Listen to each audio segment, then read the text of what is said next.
Okay, greetings, brothers and sisters. Remember that my channel is being shadow banned.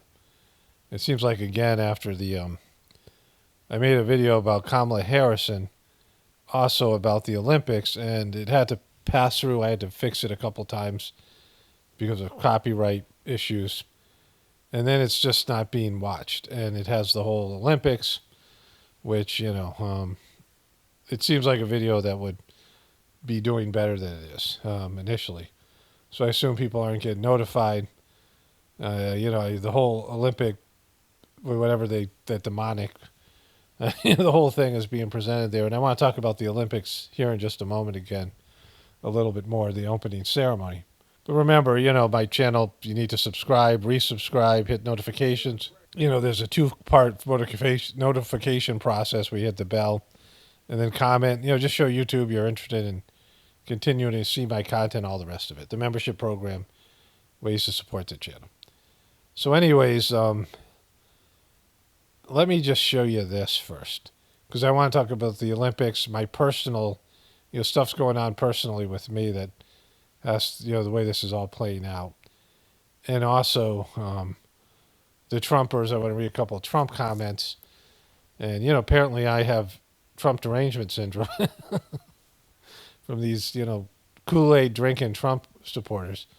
But Trump went out. I just watched the movie Monkey Man, which I am going to talk about a little bit as well, because it's part of the degradation, all of it. Let me just, start here, though, first. So when the movie was over, I just happened to look at my phone, and YouTube had recommended this video clip of Trump saying, you won't have to vote anymore after voting for him one last time. No, he actually said that. And he said it in a way that's way worse than I can describe here. It's way worse. So let's watch it here.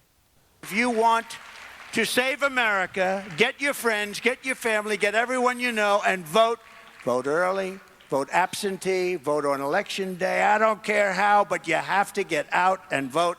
And again, Christians, get out and vote just this time. You won't have to do it anymore. 4 more years, you know what? It'll be fixed. It'll be fine. You won't have to vote anymore, my beautiful Christians. I love you, Christians. I'm not Christian. Wait, did he just say I'm not Christian? I'm not Christian. So if you're not Christian, what are you? I mean, this is just bizarre.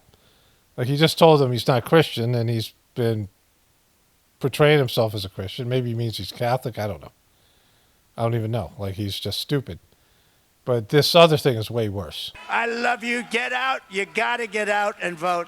In 4 years, you don't have to vote again. We'll have it fixed so good you're not going to have to vote. So I'm going to weave this into the Olympics, the whole demonic Olympic opening ceremony, all these things, the degradation of how gross it is. It's just so gross. The world is such a materially gross place right now. But let's start here. So one of the last things that Joe Biden was saying over and over again, you must have heard it over and over in his speeches, in the debate, everywhere he spoke, he said, Trump says he's going to be dictator on day one. Now, I could do a little compilation of this. I'm not going to, because if you haven't seen it, you can just take my word for it. It's a talking point of not only Joe Biden, and now Kamala Harris has said it a number of times. So one of the things they're saying is he's going to be a dictator, that Trump wants to be a dictator, and Trump did say he wanted to be a dictator in various places. He says one thing one place and then says something else somewhere else, but that doesn't work in politics because they're trying to make this thing stick. So why the F would they feed him this line? Because YouTube couldn't wait to recommend this to me, right? I mean, YouTube was, sent this to me as a notification from a channel I've never watched. They're pushing this out here immediately. They want everyone to see this. Trump just said, you'll only have to vote one last time. Vote for me one last time, and you won't have to vote after that. What the F does that mean, right? It means you're going to get rid of democracy. It might mean something else to him. I don't know what his twisted little, Joe Biden-esque brain is telling him to say that. But unless he's being fed these lines to create more of this division, I don't know. It's a horrendously stupid thing to say, right? Because, they're already pushing this Agenda 2025, and they're saying Trump wants to be a dictator. What Trump wants to do is calm down the Democratic vote. and make himself sound more reasonable and less radical so that they can't get out more people to vote. Because the Democrats have potentially more vote. They win the popular vote in pretty much every presidential election. They have the potential to get more vote out. There's more people willing to vote for Democrats. It's got a bigger tent than the Republicans. And so the Republicans want to suppress vote. Kamala by herself can't get out a lot of vote. But Trump can. Trump can get a lot of vote out for her and for Joe Biden. Like people say Joe Biden didn't get 80 million votes, but maybe he did because they weren't voting for Biden. They were voting for Trump, right? They were voting against Trump.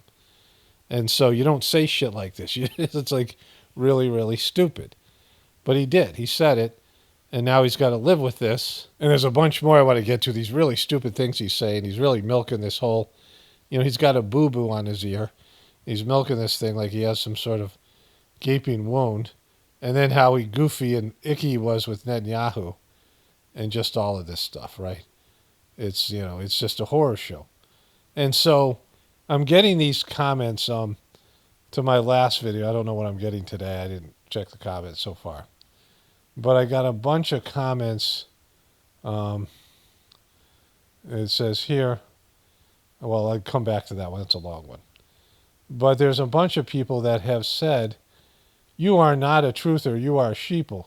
You clearly believe they say about Trump on MSN, you have TDS, Trump derangement syndrome. Honey, I have TDS. No, I just found out. I got TDS. I don't know what to do. I don't know what to take for it. Yeah, a bunch of Trumpers have told me. Not just one, a bunch of them. So I must have it. Because the Trumpers are so perceptive and they have the ability for discernment. They're really great at all that kind of stuff. They see things very clearly and they're almost always right. Like at least 15 or 10 or 5% of the time they're right. And so I'm pretty much guaranteed I have it. I hope it's not terminal. I hope it's not deadly. I don't think it is, but who knows? These Trumpers, they're so wonderful, these Trumpers. All right, so let's get back to this comment here. The person says, you are not a truther, you are a sheeple.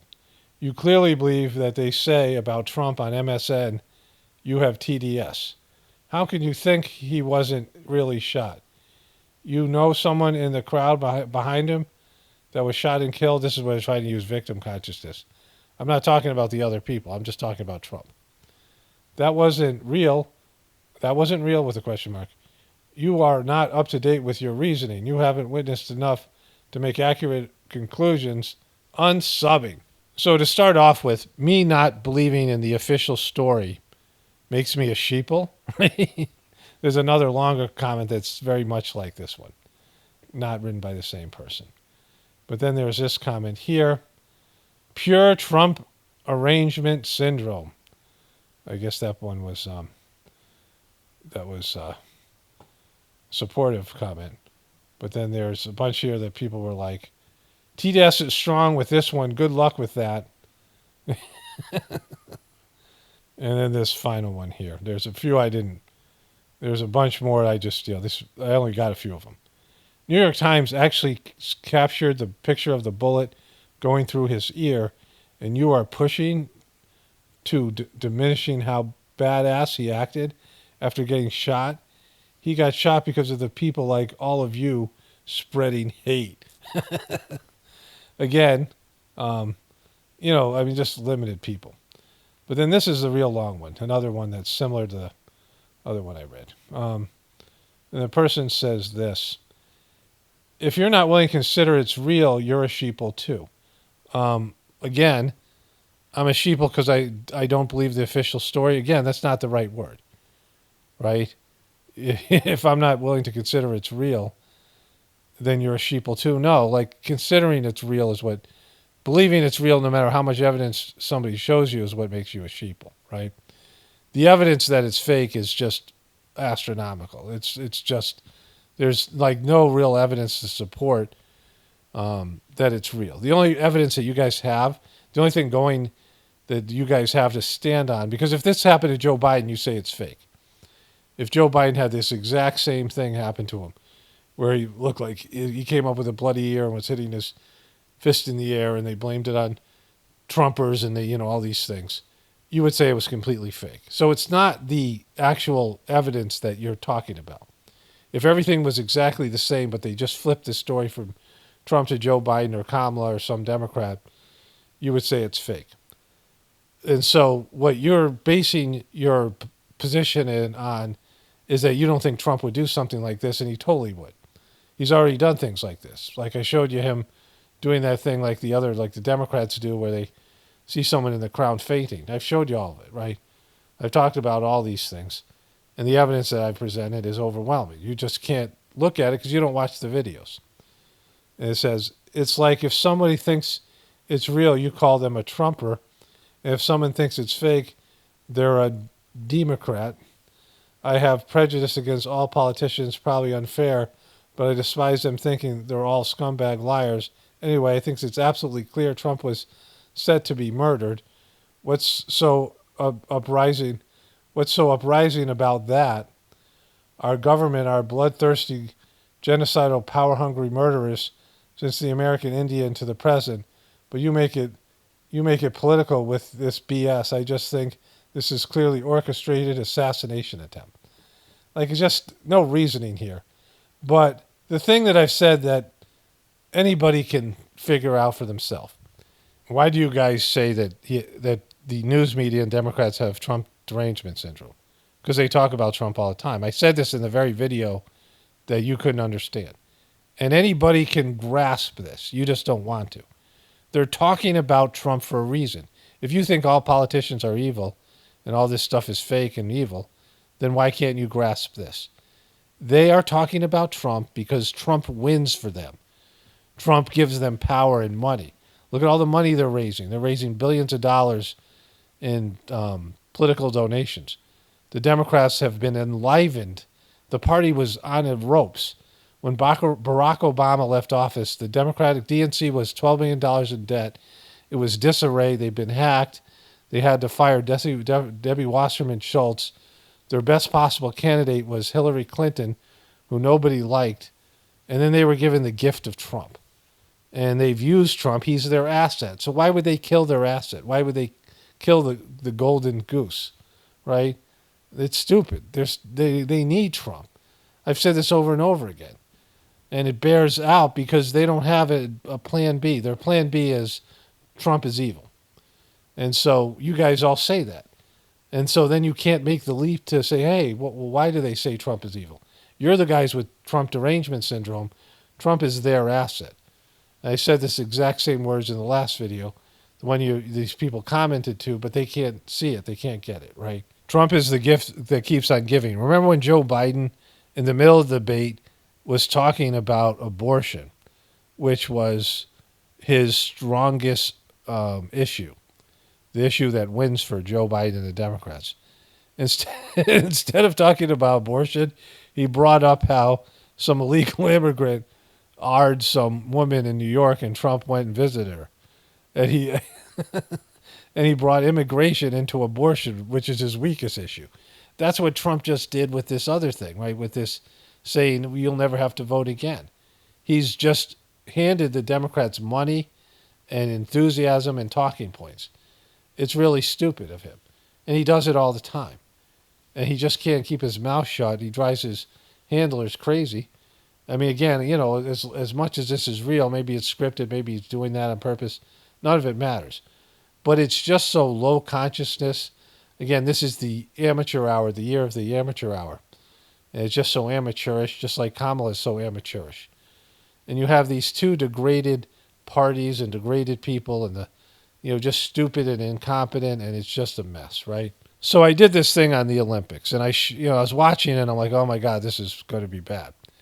And there was all this stuff that had to do with pushing the gender stuff and the rainbow, the LGBTQ stuff, and all this stuff, this liberal agenda. And there's this, horsemen of the apocalypse. I mean, all the things I talked about in the video, if you've seen it.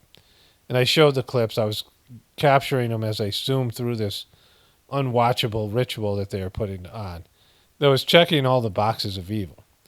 And, I was just like, this is so gross, right? And I just had this spiritual gathering, this third master of the Sajmarg meditation that I do, has a birthday gathering. He died in 2014, and there's these 3 birthday gatherings, and they used to be spectacular in a very subtle way, because it wasn't like there was presents and there was a festival and there was drinking and there was a party and there was music. I mean, I guess there was a little bit of music, Indian music. I mean, like, it was, there was nothing there on the material level. The accommodations weren't great.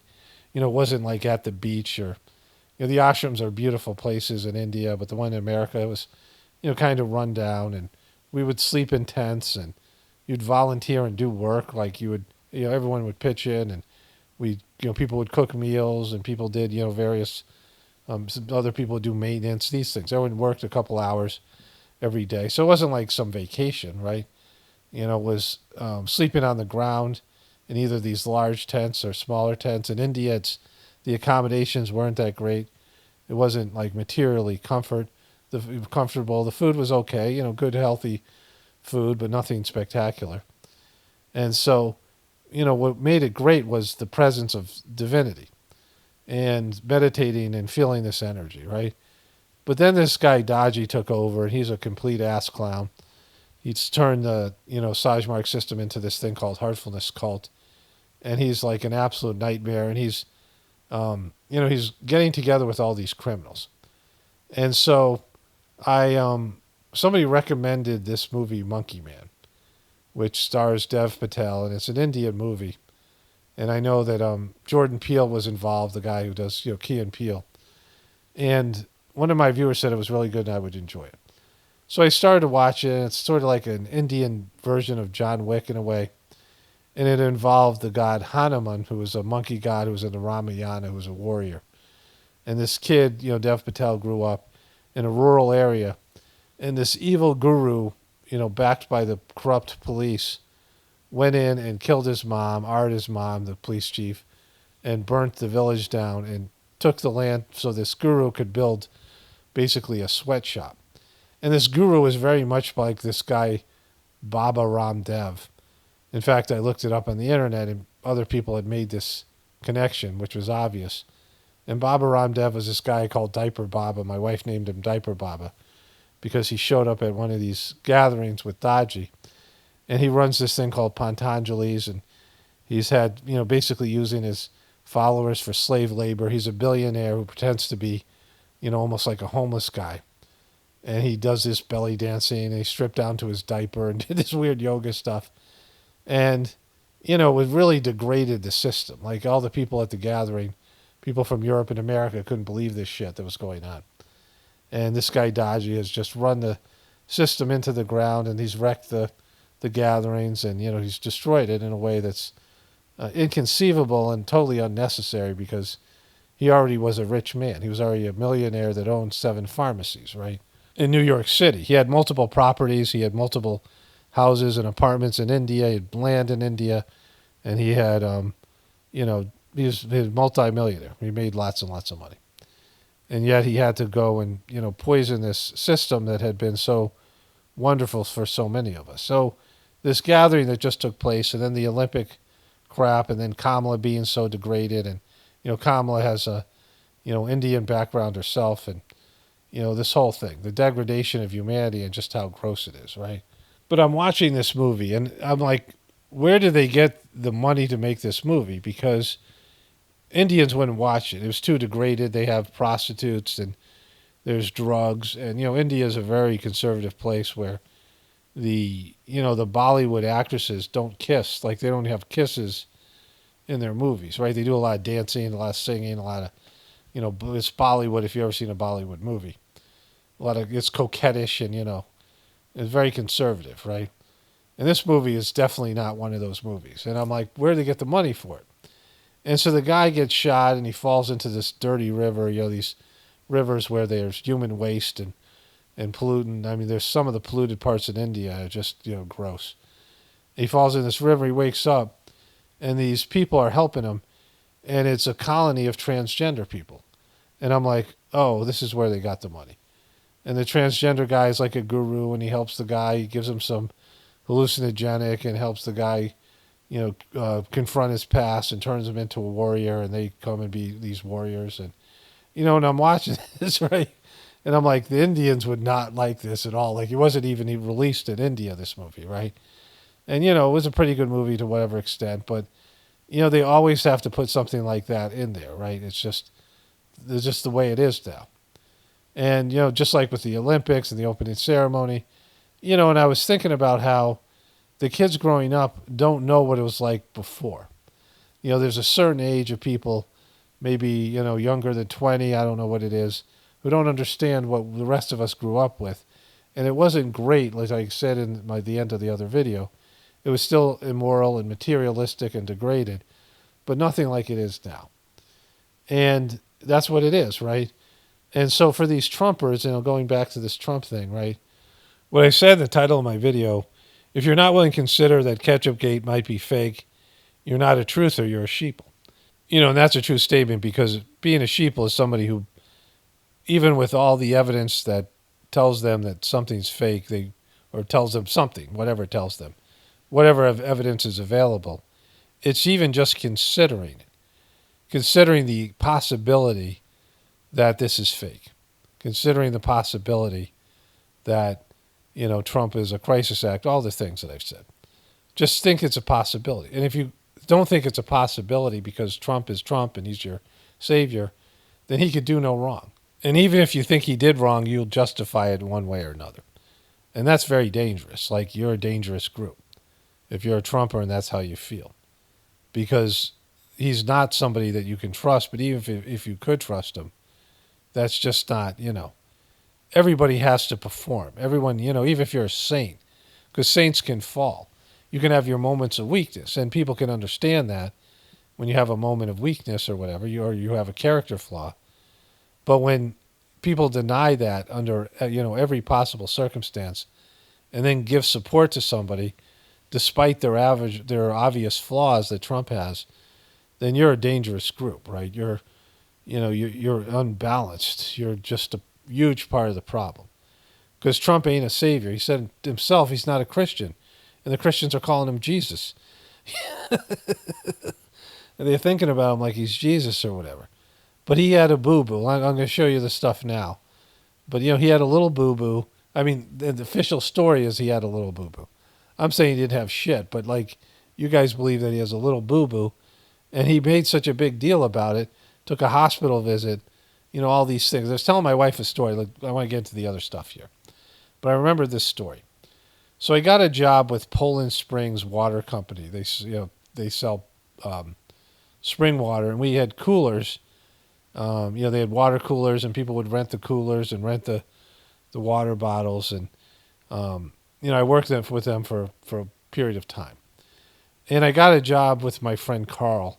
Carl, I started playing intramural basketball. We started a Y League basketball team. Carl was 6'8", pretty good athlete, but he was a real stoner and hippie, right? He just loved smoking pot, and he loved the Grateful Dead. He's this big guy. And what's funny thing is my mom sent me a bunch of pictures from my childhood, and I was on this Chevron-sponsored baseball team, Little League team. And there was a big kid named Carl, was like twice as tall as everyone on the team, and he was probably a year older than me. I remember him from the Little League hitting a home run. I realized it was him, like he'd all grown up, like I hadn't seen him in years. He lived in the same town I grew up in years ago. But anyways, he got me this job at this Poland Springs. And they sent us out together to deliver coolers as he was kind of training me what I was going to do. You would drive a van, like one of those big 16-passenger van, utility vans, filled with coolers. And you'd go to places, offices, banks, and stuff, and you'd put the cooler in, you'd set it up. And, eventually, also I was driving a truck and bringing water, driving a truck in routes and things like this. And it was my first day. And we're taking the cooler out of the box, and the cooler had like an open end with, metal on the back of it. It's just a metal frame. And it sliced my finger open. It had Trump's cut was supposed to be almost 2 centimeters. Mine was over an inch. And I could see fatty tissue, and I couldn't stop it bleeding, right? And Carl called in, and they said, well, go take him to the doctor. So we went in, and the doctor looked at us like, oh, you need like 3-4 stitches. And he said, he's going to give me pain, something. I'm like, just stitch it, whatever. And he stitched it up, and he's like, wow, you're a real tough guy. I'm like, I'm not a tough guy. It's just not that painful, right? It was painful. You take the Novocaine. And you put a bandage on it. And me and Carl went back to work. And we could have went home. Like, I could have said, oh, I can't do it, and, whatever. I could have just sat in the van and made him do all the work. It was my first day at the job. And I knew if I didn't, it was one of those things where I could work, and it wasn't really that bad a thing, right? It was much more severe than Trump's cut, right? Because it needed stitches. And I went back to work and thought nothing of it. I probably played basketball that night, whatever it was. Maybe took a day off, but, the cut was probably healed in a day or two. And I'm saying that because I'm not some crazy tough guy. And, if I'm sick or hurt, I'll call in. I'm not going to push myself. But, if you can work, you can. Whether you can or not. There's no risk to me. And it was worse than, way worse than what Trump got, right? And so Trump got a little boo-boo, no stitches. Based in the official story, I don't think he got anything. And he, he's milking this thing for everything it's worth, but I'll show you in these upcoming clips. But anyways, that's the introduction. Let's get into the other stuff here. Okay, it's today's Saturday, July 27th. I haven't done the introduction yet that you've probably already heard. But I just want to get into this bunch of Trump comments to get to. There's a lot of Trumpers who accused me of having TDS, Trump derangement syndrome, because that's how Trumpers do, right? Really, the Trumpers. These videos are more about Trumpers, just like my videos about Fraudgy, Dodgy were about the people, the practitioners of Sajmarg that couldn't recognize him as a cult leader, right? Trump may not have been hit by a bullet, FBI director says. And so what they're saying here could be a bullet that, some fragment of a bullet that hit something or somebody else. But yeah, he wasn't hit by a bullet. We pretty much know that by now. This is Thomas Matthew Crooks, who has his own Wikipedia page now. There he is there. Here is his gun here. This is the model of his weapon that he allegedly used. Again, there's no scope on this. And I don't even know if you could put a scope on that. I don't know. I'm not an expert, but this is the weapon, the type of weapon he used. So I'm pretty sure he didn't have a scope.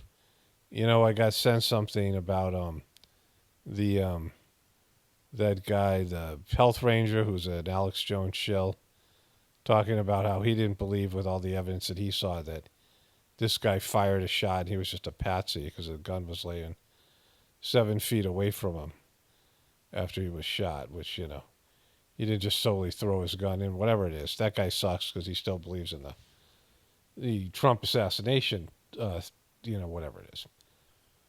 So here he is with Benjamin Netanyahu. I got another clip to show you about this. I copied off of it's like a bridge between the Kamala and Trump story, which I'll get into later on in this video. But here he is. The greatest dinner I don't think she's a real blonde. It's the greatest dinner he ever had. He goes, come on in here and hug me. Come on, let's get it. Let's get in here. Let's get in here. Now, there's no damage to his ear there.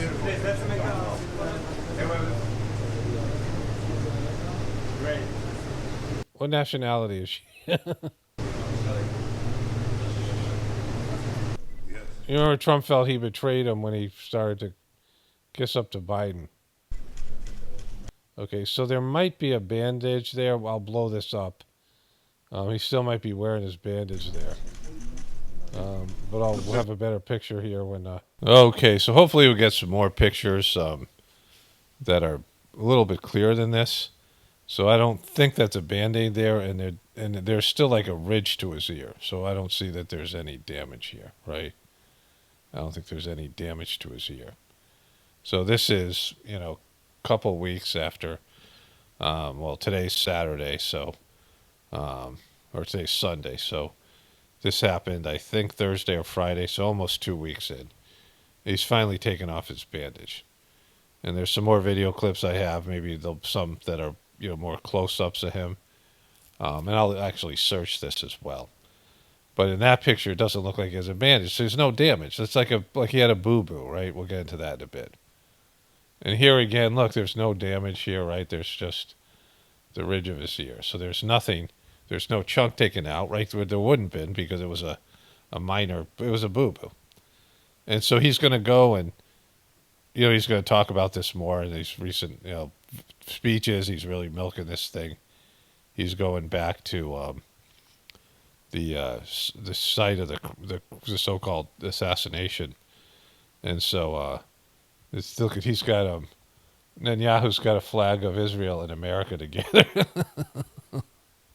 Like it's just so gross and icky, and the way he's being with this guy. But as far as we can tell, his bandage is off, and there's no damage. So it's like it's a non-event, right? There's no. I mean, there was the fake blood, there was the fist pumping, and then all the rest of this stuff. So let's get back into the video here. Okay, so he announces it here. I'm editing. I wanted to blow up those pictures in Premiere Pro. I could have done it in Photoshop. It would be a little bit clearer, but you can see there's no bandage there. And no damage, right? And so he announced it on Fridays at he's giving a speech here. This is a believer summit. So it's a Christian summit in West Palm Beach, the very rich West Palm Beach, Florida, where Trump's Mar-a-Lago is. And it's hosted by that guy, Ben Carson, Dr. Ben Carson. And Trump says this. And I stand before you tonight thanks to the power of prayer and the grace of Almighty God.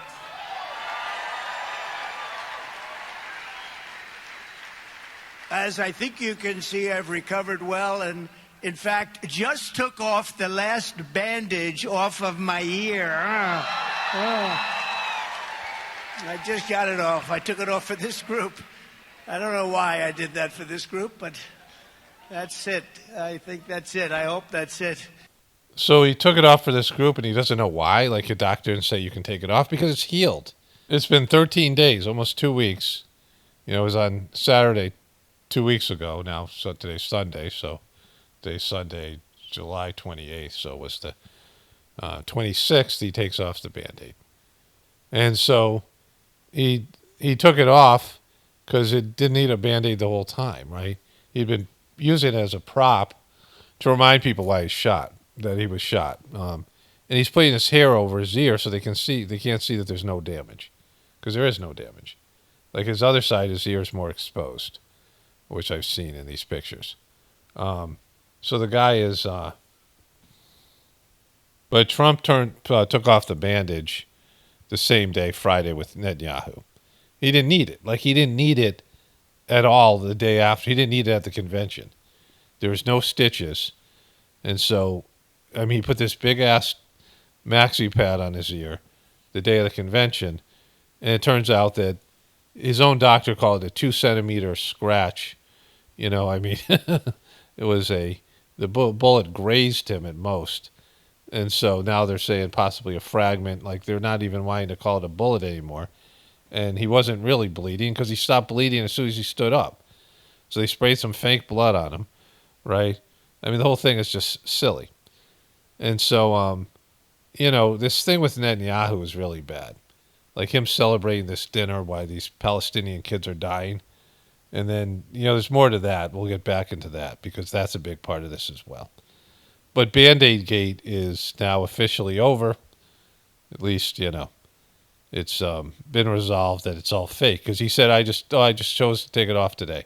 Probably because he met with Netanyahu and he didn't wear a Band-Aid there. And it's fake. It's not covering anything. You don't need a Band-Aid that far into something. Like, you heal. Like, it's not, it's a scratch. Like, there's... Like, it's embarrassing for Trumpers, but there's no evidence you could tell Trumpers that they'll believe. So the whole thing's a joke. Trumpers are a joke. Trump's a joke. I mean, this thing is really bad. Like, him to play his people like this and milk it. You see how much he's milking as we go through. Let me play the rest of this clip here. And they got a clip I copied off the TV from like 3 days ago. It's a blend of Kamala and him. Their suckiness, like, a mirror of their suckiness put next to each other. But let's finish this one here. Sure. Photo of one of the toddlers that is now held hostage, still held hostage in Gaza. And his grandfather wanted me to give it to President Trump. That's right. We'll get that taken care of. We'll get that taken care of in 9 months when I'm president. He's not as psyched about Kamala. Beatty isn't. We'll get into that in a bit. But there's been a development, remember in this interview I showed you. So one of my viewers pointed something out. I often don't get all the details. I'm not a detailed person. I mean, I often don't get all the various, when there's like some kind of holes in the story, I'm not going to find all the holes. Especially when, this is the year of the amateur. Remember, this is the year of the amateur. And Kamala and, this thing with Trump and this guy, I mean, this is all amateurish behavior, the Biden thing. I mean, it's just, and the American people have accepted it. The level of incompetence and depravity and, all of these things that the American people are accepting, just how sloppy everything is. Let's listen to this part here. Ridiculous. When you were down by the podium, we heard a lot of kerfuffle. You said something about shoes. Yeah. What was that? Well, they wanted to So whatever the bandage has on that now is much bigger here. put me on a stretcher. They had a See? That's not what he was wearing with Netanyahu. stretcher, and they wanted to put me on a stretcher. And I said, I'm not going on a stretcher. So he said stretcher 4 times. 4 times he said stretcher. He's not going on a stretcher. Because I just felt it was the ear, and there was a lot of blood coming. I don't know if you've heard this, but the ear causes, they say, the most in the Yeah, we body. heard you say that the thing. And, I don't even know what you're talking about. You get hit in the ear. Better than just about any other place in one way, but in another way it bleeds more. And there were a lot of When you get hit in the ear with an invisible imaginary bullet, it's the worst. there was a lot of blood. I mean, the ear when you get hit by an imaginary bullet, the ear produces more ketchup and more Band-Aids than any other part of the body. So they thought I was hit elsewhere. They thought I was hit actually in this area. Are you saying you got hit in the poop? And I wasn't. I said, I'm telling you, I'm okay. I'm fine. I'm going to get up. I want to get up. I'm not going to be taken out on a stretcher. So he said stretcher 5 times. And one of my viewers pointed out, well, let's go look at this here first. Boom. So there's the shots. He goes down. No stretcher. They're not bringing up a stretcher, right? They're not bringing up a stretcher. There's no stretcher there on the stage. Then you saw nobody running up. They just ran and covered Trump up. And so there's nobody walking up with a stretcher. You don't see a stretcher anywhere. There's no stretcher. And there's a reason why there's no stretcher. He gets up here. And so then he says he's got to fight his way up. He has these big, strong guys on him. He says that here. Telling you, I'm okay. I'm fine. I'm going to get up. I want to get up. I'm not going to be taken out on a stretcher. We had a little argument. Well, I have 6 guys lying on top of me. I mean, I had some big guys on top of me. Yeah. The strong guys, too. I can tell you that by the wrist. The wrist had a little work on it. And brave guys, because they ran onto. Okay, so we had 6 guys on top of him. So they're on top of him, the 6 guys. And then Shooters down. Are we good to move? We're clear. We're clear. are we good to move? We're clear, we're clear, we're clear. Come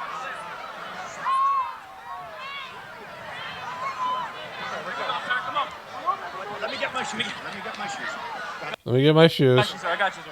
Let me get my shoes, sir. Hold that in your head. It's bloody. Sir, we got to move to the class. There's not 6 big guys. There's 4 guys and 2 women. Let me get my shoes. Okay, my shoes. Watch out. Wait, I gotta do something. Boom, yeah. Fight. And it's funny, he didn't say the word fight.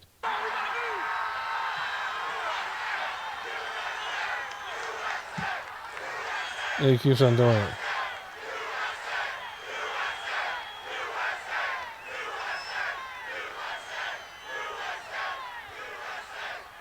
Okay, so he doesn't need to be walked down that stage like that because they're leaving him open to be shot.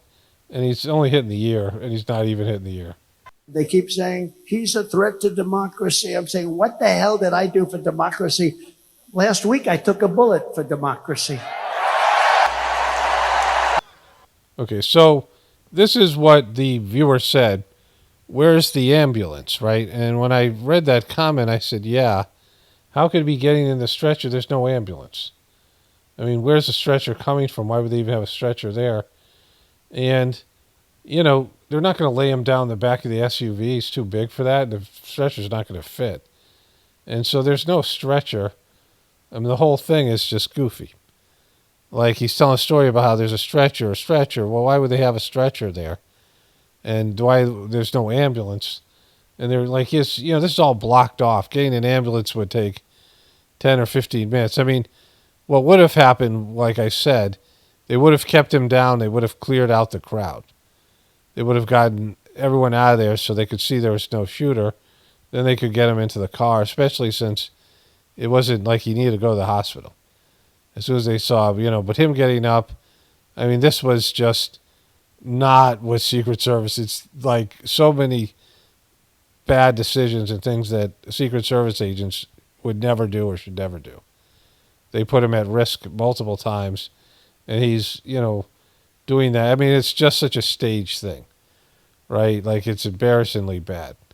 It's amateur hour because, like the Secret Service directors already stepped down, and they're going to get into how they were denied requests from Biden to put out more Secret Service agents. But they should have shot the shooter. They should have gotten the shooter. They should have cleared the roof. They should have had somebody up on the roof. They should have, there's so many things that they did to do with the shooter.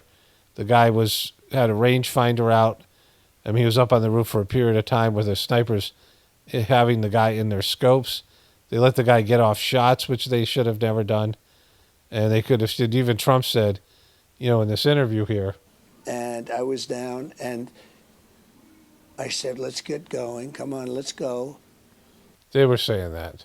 And the shooting had stopped, so I assumed they probably got him. Yeah, so, maybe they got him. What the hell? I'm so brave. I got down when the shooting was there, but when there could have been second or third shooters. They did get him. I believe they got him with one shot.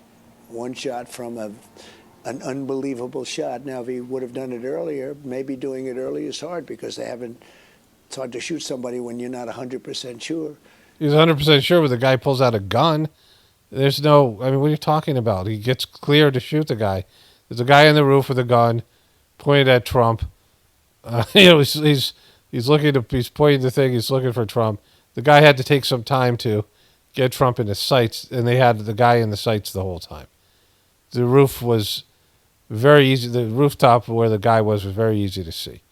The guy was up on the roof. The snipers were watching him for like 7 minutes, had the guy in their sights when he had the rangefinder. And so, it's just silly. Like, the whole thing's a debacle, right? It's amateur hour. But for Trump to say there's a stretcher, there's no ambulance. They would have had to take him, even if he was bleeding in multiple places, they would have slap him in the back of the SUV because why isn't there an ambulance on the site? Why isn't he getting into an ambulance, right? Where they could have attended to him. In ambulance, they have equipment there to deal with gunshot wounds and things like that to keep them alive till they get to the hospital. They have blood and other things there, right? So why would they have his blood on an ambulance and, whatever else they need just in case something like this happens, right? But he gets into an SUV, and they're like, he's got dry blood, a dry ketchup on his ear, and they're like, all right, let's go to the hospital. And they bring him to the hospital for what? To get no stitches? Right? And then, put him at risk again out in a public place at a hospital, right? And so, this is just an embarrassingly unbelievable story. And Trumpers just can't help themselves.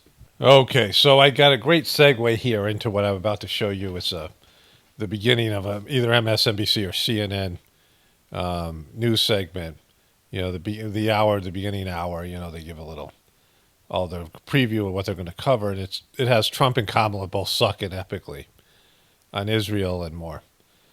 And so this guy, remember this guy, Ari Meebler, asked Kamala Harris, candidate, I guess this is from years ago. I'm not sure if she was a VP then or whatever, but it's like 3 or 4 years ago. And she told me. If you could have anyone, living or dead, as your perfect running mate, who would it be? Okay, so this is May 20th, 2019. So this is candidate for president Kamala Harris, right? This is, before she dropped out of the race in 2020. She didn't make it to the primaries, right?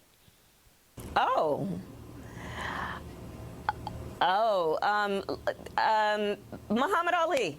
Ooh, Muhammad Ali. How you like that? And that was obvious. How do you like that, right? And so that's a horrible answer. I remember that happening. Like, now I remember this. It was a bizarre answer. And it was when they were first finding out how annoying she was, because they were giving her some love and then all of that.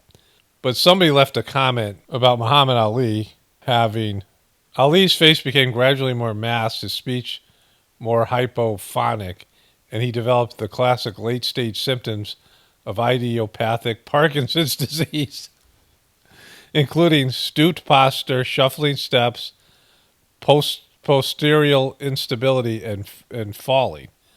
So Joe Biden has Parkinson's. And Kamala Harris picked a guy in 2019 as her dream VP in Muhammad Ali, which was weird. What, Michael J. Fox was available? And so she picks a guy with Parkinson's. Like, it's just so, like, hilariously, like, disturbed, right? And Muhammad Ali and Joe Biden both went out the same way. And so that's all you need to know about Kamala. So here's the news segment. I think this is from Thursday or Friday. Well, it must be Saturday, probably, because, anyways, let's watch it. I'm ready. Let's go. We're going to have some fun with this too, aren't we? We are not playing around. A whirlwind 5 days for Kamala Harris, who is swiftly marching towards the Democratic nomination for president. Since President Joe Biden's decision to drop out of the 2024 race, Harris working at breakneck speed to raise a stunning amount of cash, lock in major Democratic endorsements like this one on Friday. We called to say Michelle and I couldn't be prouder to endorse you. And hitting the road to court voters who will determine the outcome of the 2024 election. You helped elect Joe Biden president of the United States and me as the first woman vice president of the United States. So I was just looking through the comments of my video on Kamala, my last video in the Olympics, if you haven't seen it, because I don't think they got it out there. Well, whatever. I don't think it was there's much notifications put out there as usual, because maybe it was about Kamala, maybe it was about the Olympics, or both. But anyways, a bunch of commenters said, I made the comment that Kamala's happiness makes other people unhappy. When she gets happy, you're like, her happiness makes you feel bad. Like her being happy. She's one of those people. Which Hillary Clinton didn't have, because Hillary Clinton was like never happy. But Kamala Harris is often giddy and laughing, and those things can be infectious. When you're around somebody like that who's really happy, it can be infectious and can pull you up, right? It can make you feel better about being, whatever, like just lighten the mood.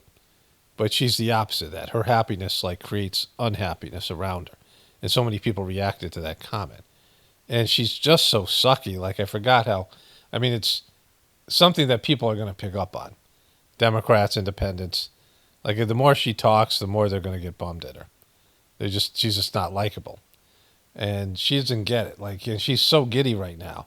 This was her big moment. She latched on to the guy with Parkinson's and Joe Biden.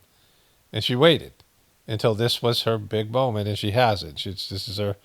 she thinks that she has a good chance of being president. She's getting cocky and arrogant about it. But she has major holes in her, her resume. And, she's just out there, all these clips of her on the internet. And they're not going to bode well. The stuff on Jussie Smollett, she got duped by that guy. I mean, I'll bring that back up the next time I cover her. But let's get back into this stuff because it's more about Trump, this video. But, it's just the apocalypse of suck right now, right? Harris also turning to weighty matters of foreign policy this week in her first days as a presidential candidate.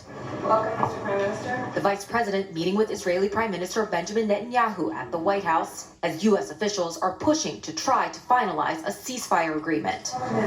Afterwards, Harris issuing the White House's most forceful comments yet about the Israel-Hamas war. I also expressed with the Prime Minister my serious concern about the scale of human suffering in Gaza. I will not be silent. Those comments clearly unsettling Israeli officials, with one telling local media outlets, hopefully the remarks Harris made in her press conference won't be interpreted by Hamas as daylight between the U.S. and Israel, thereby making a deal harder to secure. As Netanyahu met with former President Donald Trump in Florida on Friday, She's actually worse than him. the Prime Minister himself also questioning Harris's remarks about the war. To the extent that Hamas understands that there's no daylight between Israel and the United States, that expedites the deal. And I hope that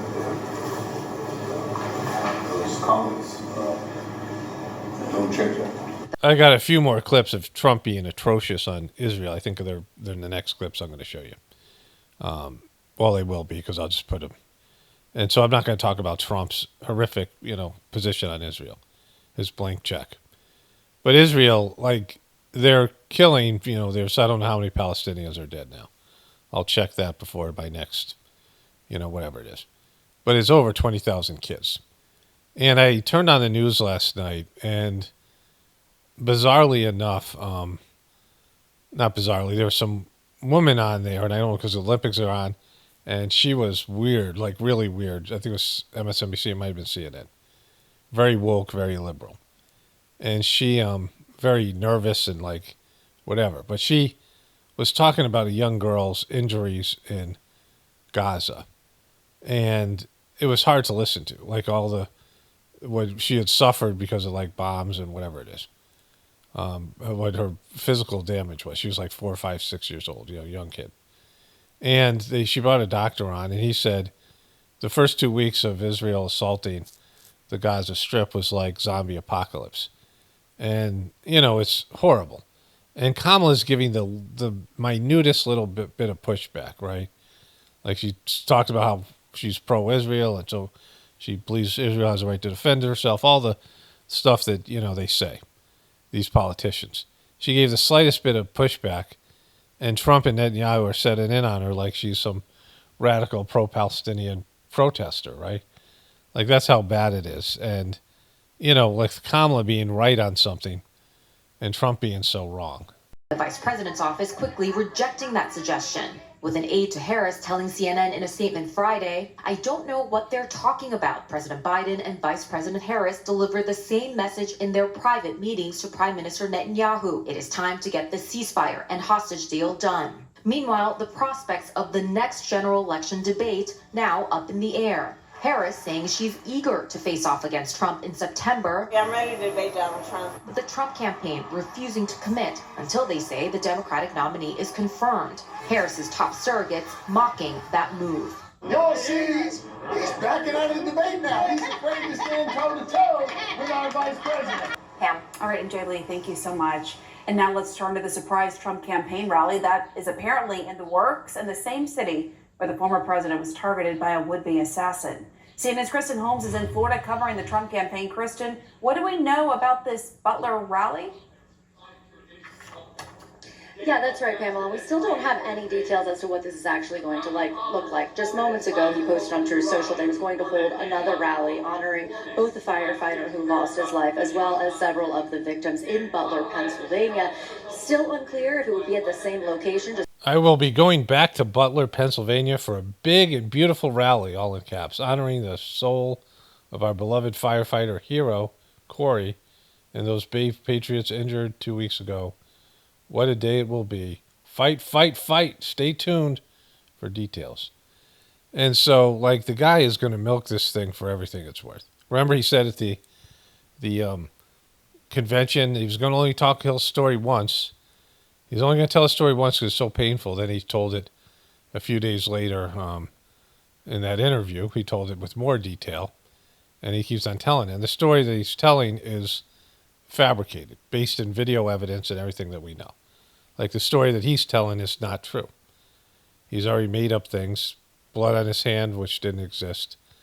You know, all the things that he said. They tried to carry him off in a stretcher, all the things that I showed you. All these things that the Band-Aid gate, you know, wearing a Band-Aid for 13 days, and the whole thing's ridiculous. Let's finish this thing up here. Just a reminder that we do know Secret Service has urged Donald Trump's team not to do outdoor rallies. They've also been reconsidering the entire security apparatus around Donald Trump, but this is something that now the former president has put in motion. So we can't do outdoor events anymore? I mean, like, you know, they should have solved the problem. You know, they should be able to go back to this place and say, all right, let's not let anybody get up on this building. I mean, whatever. But Trump is milking this thing. The whole thing is so icky. So this is Mar-a-Lago. This is the greatest dinner ever that Trump called it.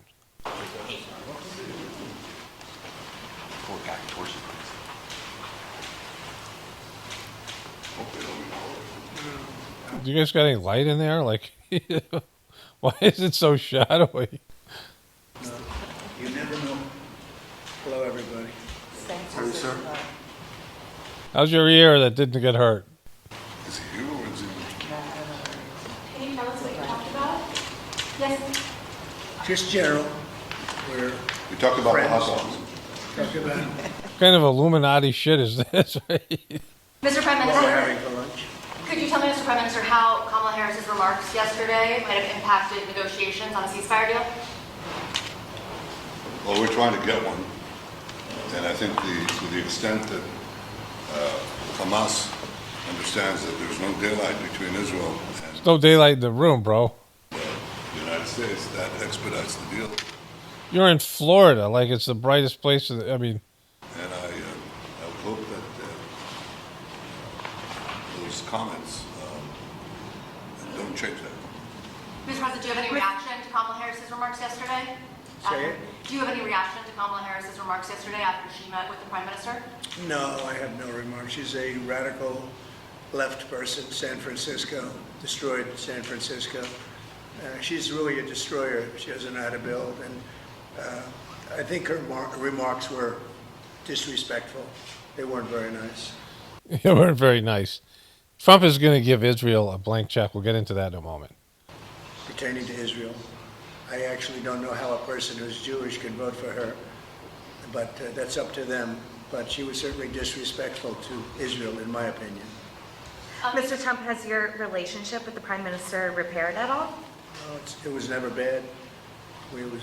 I would say it was always good. No president has done what I've done for Israel, and we've always had a very good relationship. He's like, you know, he's one of his handlers is Israel.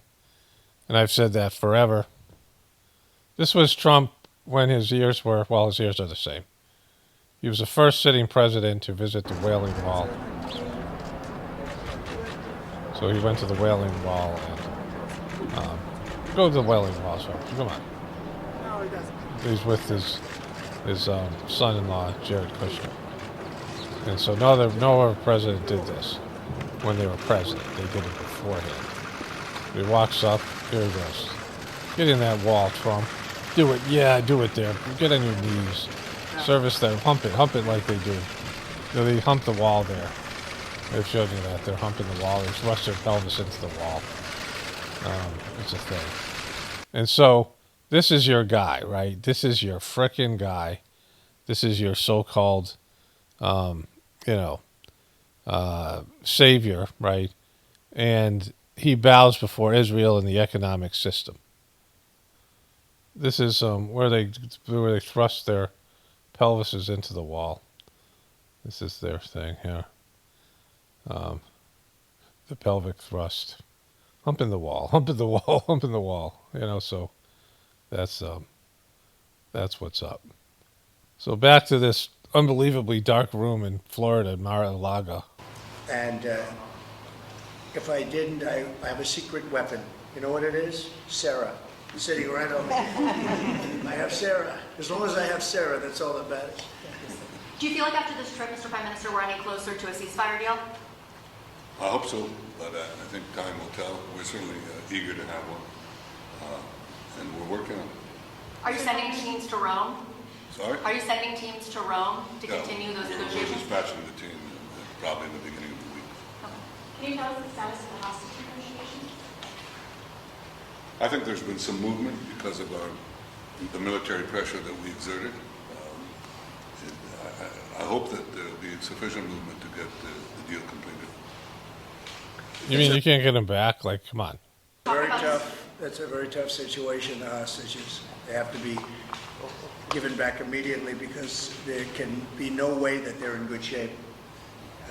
They're obviously not being treated properly. And you hope that they're okay, but there are a lot of hostages, I'm sure, that will not be okay. And it's just not an acceptable situation. Did you guys talk about what your working relationship would look like if you were reelected in November? We don't have to. We've had a good relationship. I'll do whatever Israel wants. I'll give them a blank check. So, that'll be cool for them. And good to Israel, better than any president's ever been.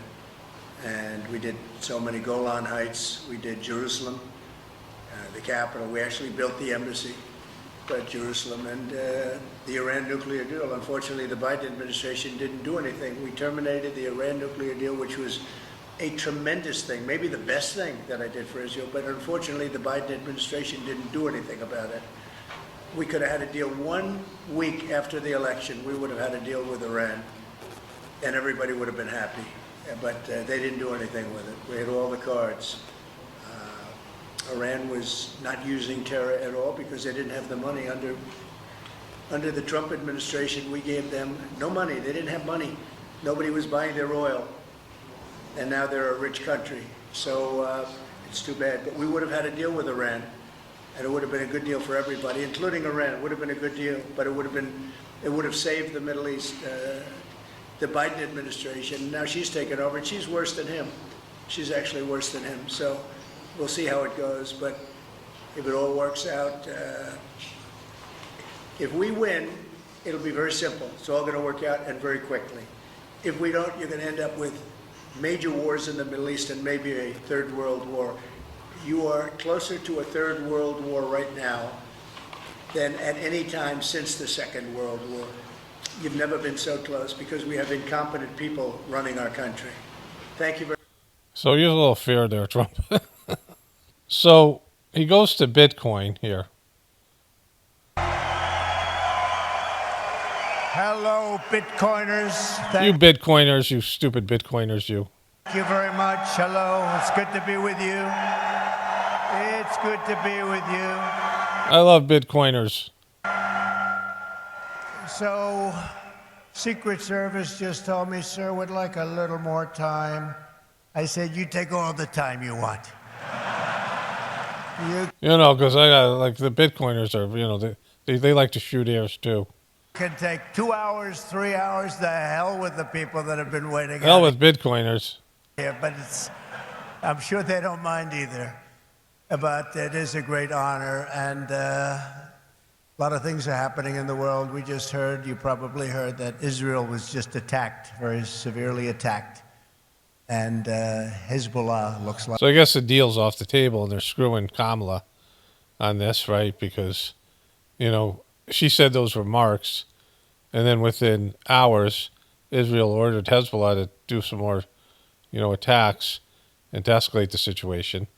So that bodes well for her, bodes horribly for her, but great for Trump, right? This just feeds his whole thing. And, let me finish this thing here. And this is things that won't happen. I mean, you just can't... They have to respect us. They cannot do this. They cannot do this. What they did just now with that attack is terrible. Just happened. And so to all, God bless everybody. This is so serious. They have to respect our country. This would never have happened with us, and we just cannot let it continue. So we just wish them all a lot of luck. This happened to us as I'm walking on the stage. Most of you have heard about it, but it's a terrible thing.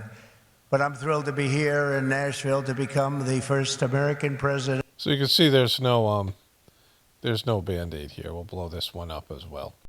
Okay, so that's a great shot there. You can see the whatever that outer part of his ear is, it's completely intact. You know, the part that would be hit, you see where that curve is, that's where the Band-Aid was. There's no chunk taken out of it. There's no damage. There's no scarring. There's nothing there. So even if you believe in the official story, what a puss, right? I mean, that's been healed for weeks. And he's still been wearing a Band-Aid. I mean, he keeps on milking this thing, right? And, you know, there's nothing there. There's no even sign that there was a bullet. Like I thought that they might take a chunk out of his ear but Trump probably wouldn't allow it. So you had a Band-Aid on for 13 days. You had that giant tampon on, that maxi pad on for the convention. And, you know, there's no damage. There's nothing there. He's completely healed. Endeavor to address a Bitcoin event. Woo! Anywhere in the world. Woo! So this is another way you effing Trumpers are not truthers. And when I say that, I don't mean people who vote for Trump. Because, you know, maybe you feel compelled to vote. I mean, anybody who votes is kind of not a truther anyway. But, you know, I'm talking about you believe all of Trump's bullshit, right? And that Trump can do no wrong. You're in the cult of Trump.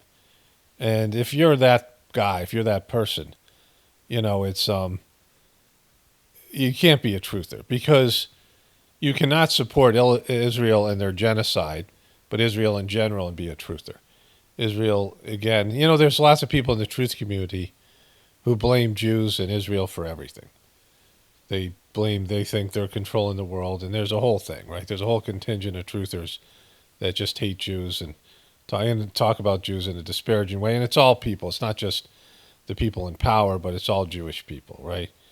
And I've talked about that. You know, I had a friend I went to his bar mitzvah when I was a kid. There's a lot of Jewish people in my, you know, the town I grew up in West Hartford, Connecticut.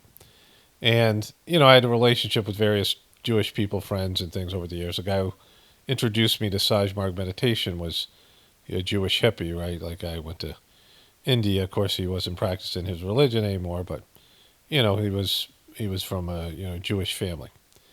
And, you know, you have to separate the acts of the people in power from the citizens of the country. You wouldn't want to be judged by what Joe Biden does, right?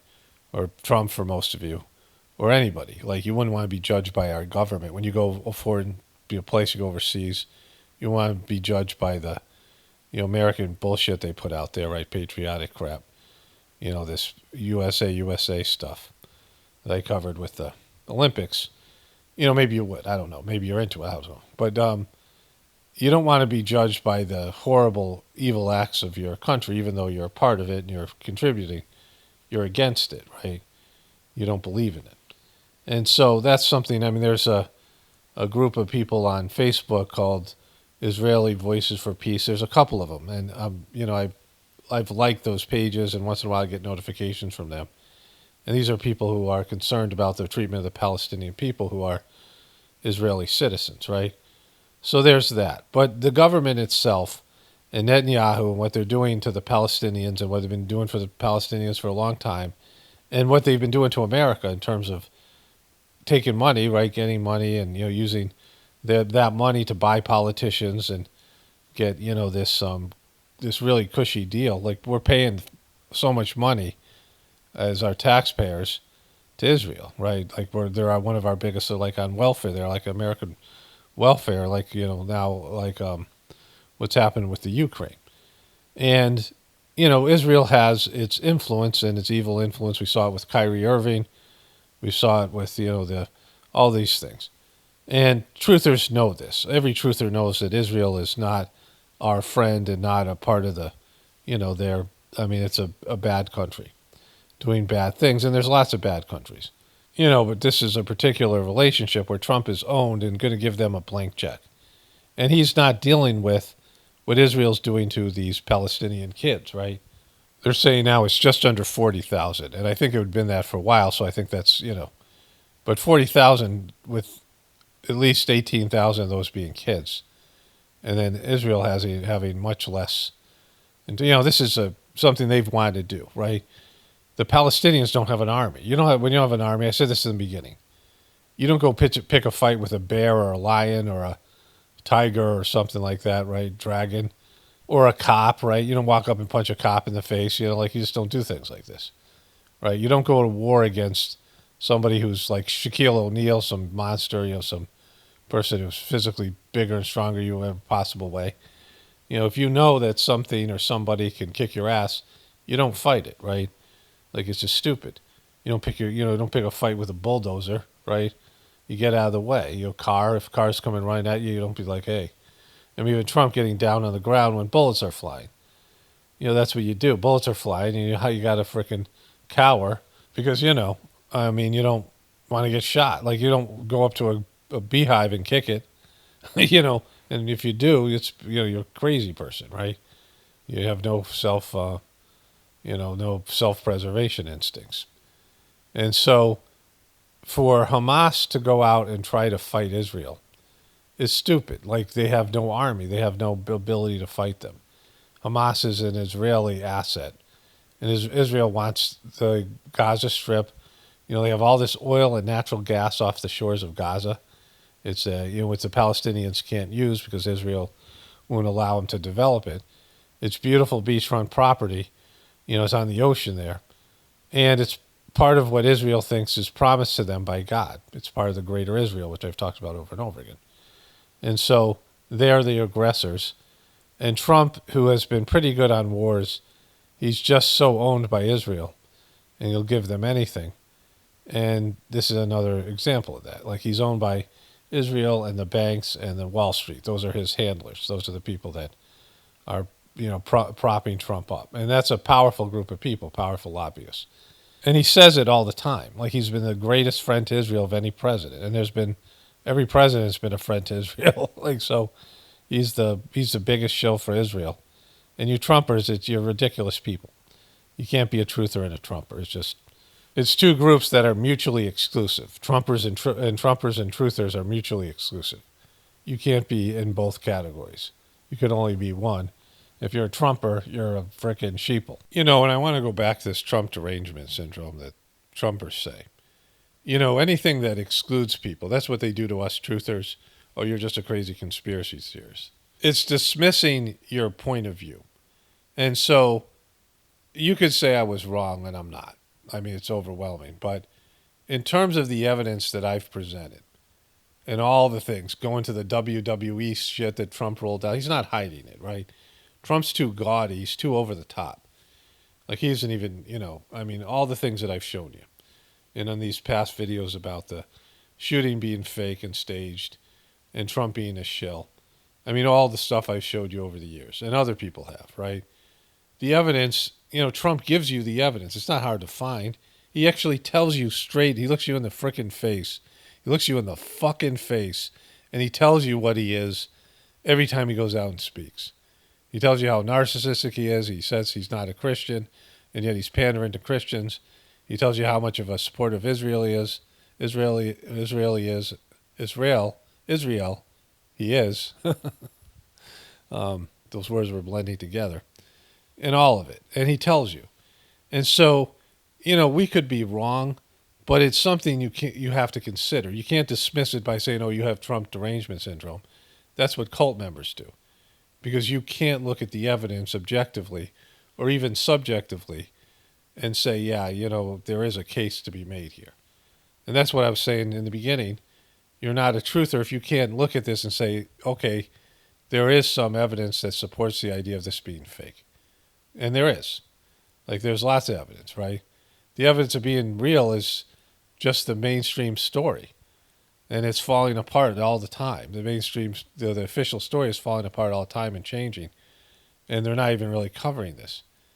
But the truther story about it being fake is developing, and more evidence is coming out. And more things that make it not believable. And then Trump's own actions himself.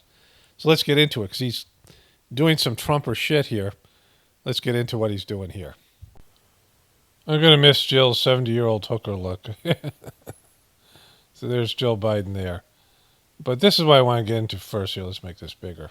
Shooting makes me stronger. Wearing that, this iconic image, right? That's the image they got from this thing. That's the image that they want you to remember. Trump with blood on his face and a bandage on his ear, or blood on his ear, not a bandage. His fist up in the air and the flag behind him. And there's a Marjorie Taylor Greene things here somewhere talking about it.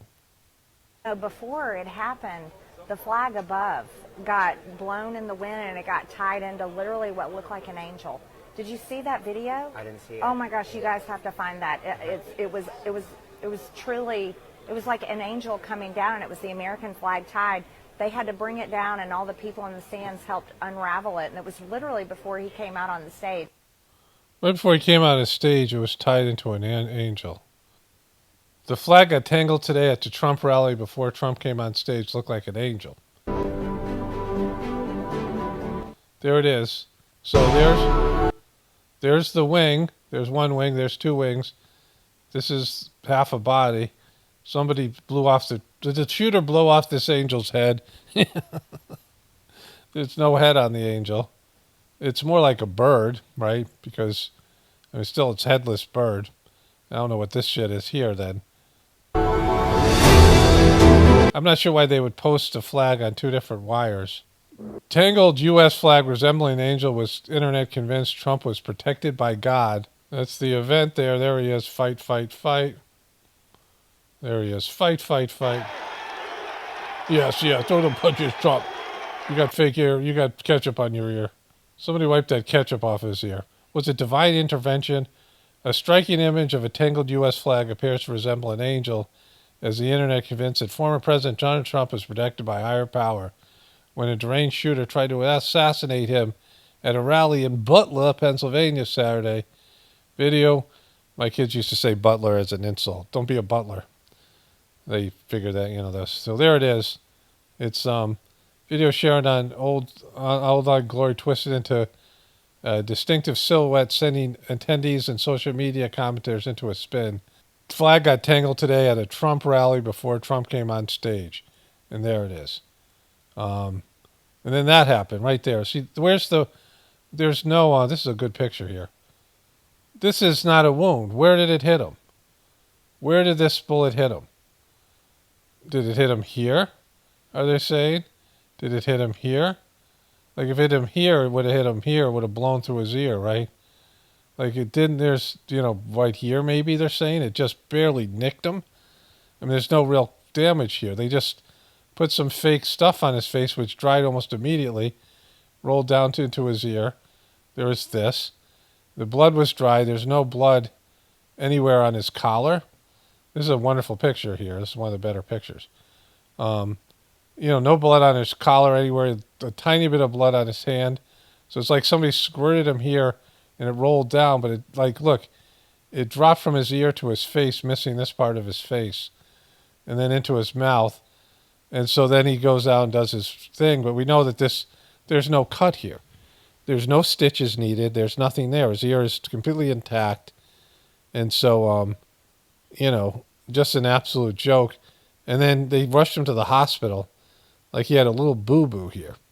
And there shouldn't be that much blood. Like this shouldn't be covered in blood. Like they squirted blood all over the place. Because, he was laying face forward. So there must be saying that it was from here. But it stopped bleeding. It's not bleeding now. As he gets up, there's no blood dripping from it. It would be dripping down now as he stood up. It'd be rolling down his ear and onto his collar and onto his shirt. He wasn't bleeding the whole time he came out, and he just was whisked off to his limousine. The whole thing's an absolute joke, right? And then there's this one. Angels watching internet sees divine signs and twisted flag before Trump shooting. And so that's that, right? So then there's this, right? Never surrender. There's this Trump art. Maybe Hunter Biden did this one.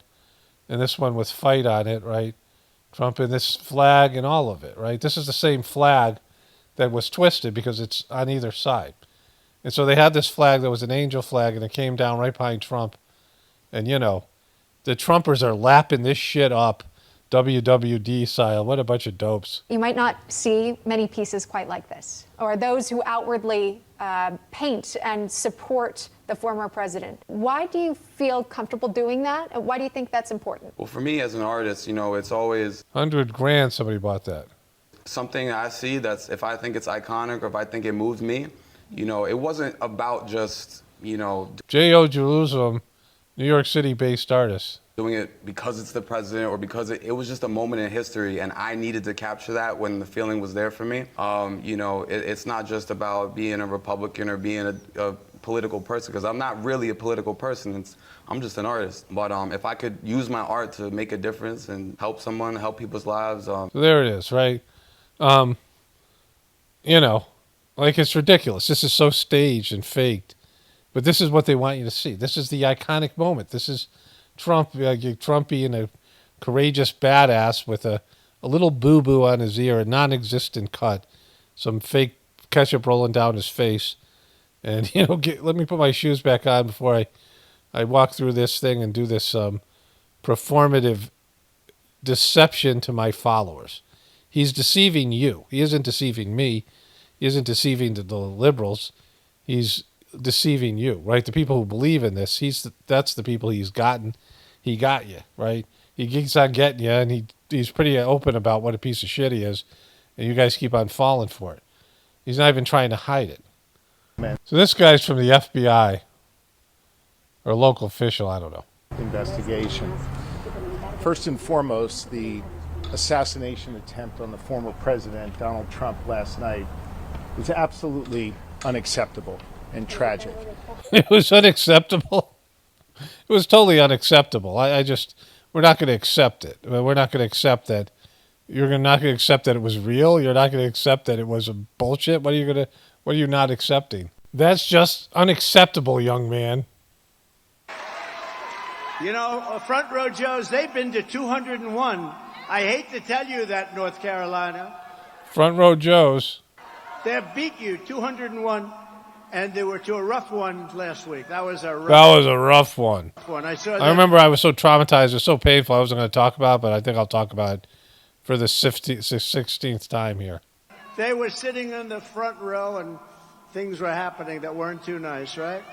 Not nice things were not nice. It was pretty not nice when an imaginary bullet struck my ear and they sprayed ketchup. Having ketchup in my ear for like 10 minutes, that was icky. And, I was worried some seagulls were going to try. Amazing, right? But they were there, and they didn't move. Amazing. Nobody moved. When a bullet goes off, it's a freak thing, but a bullet goes off, crowds always run. They call it a stampede. Nobody ran. They call it a stampede. Have you ever heard that term before? And we had 55,000 people. Nobody ran. You could see the small... 55,000 were there? Are you serious? So there was no information about the size of the crowd. Group we had behind.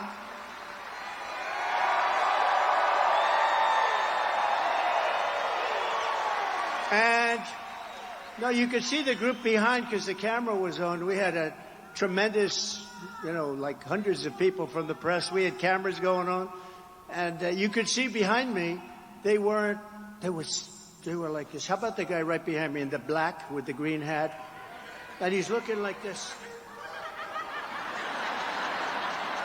That guy I want to meet him. But they had a lot of guys. I want to meet that actor. It's like that back there. But did you see him? They've only played that clip about 5,000 times. They see it every day. It's over and over.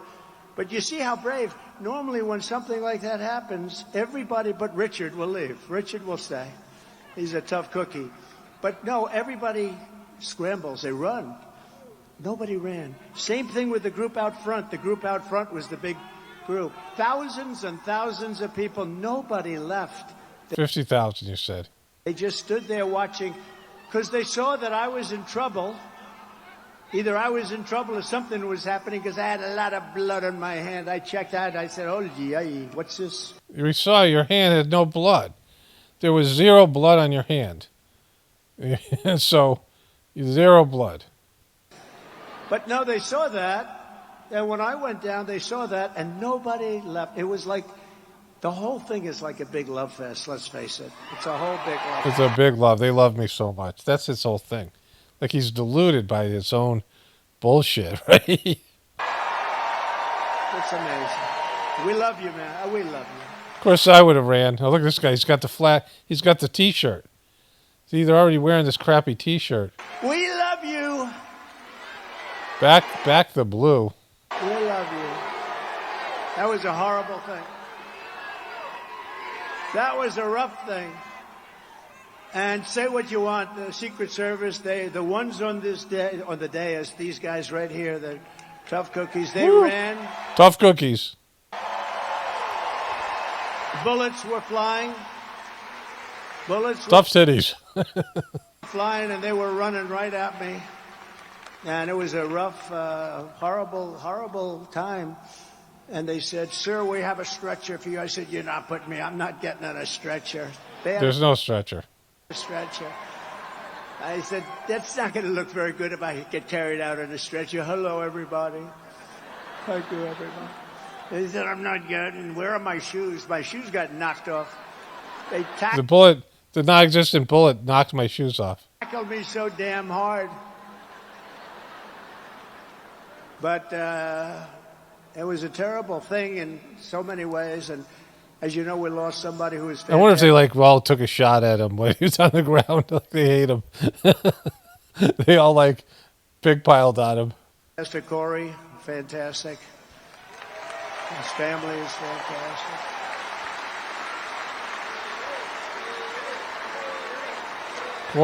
Corey.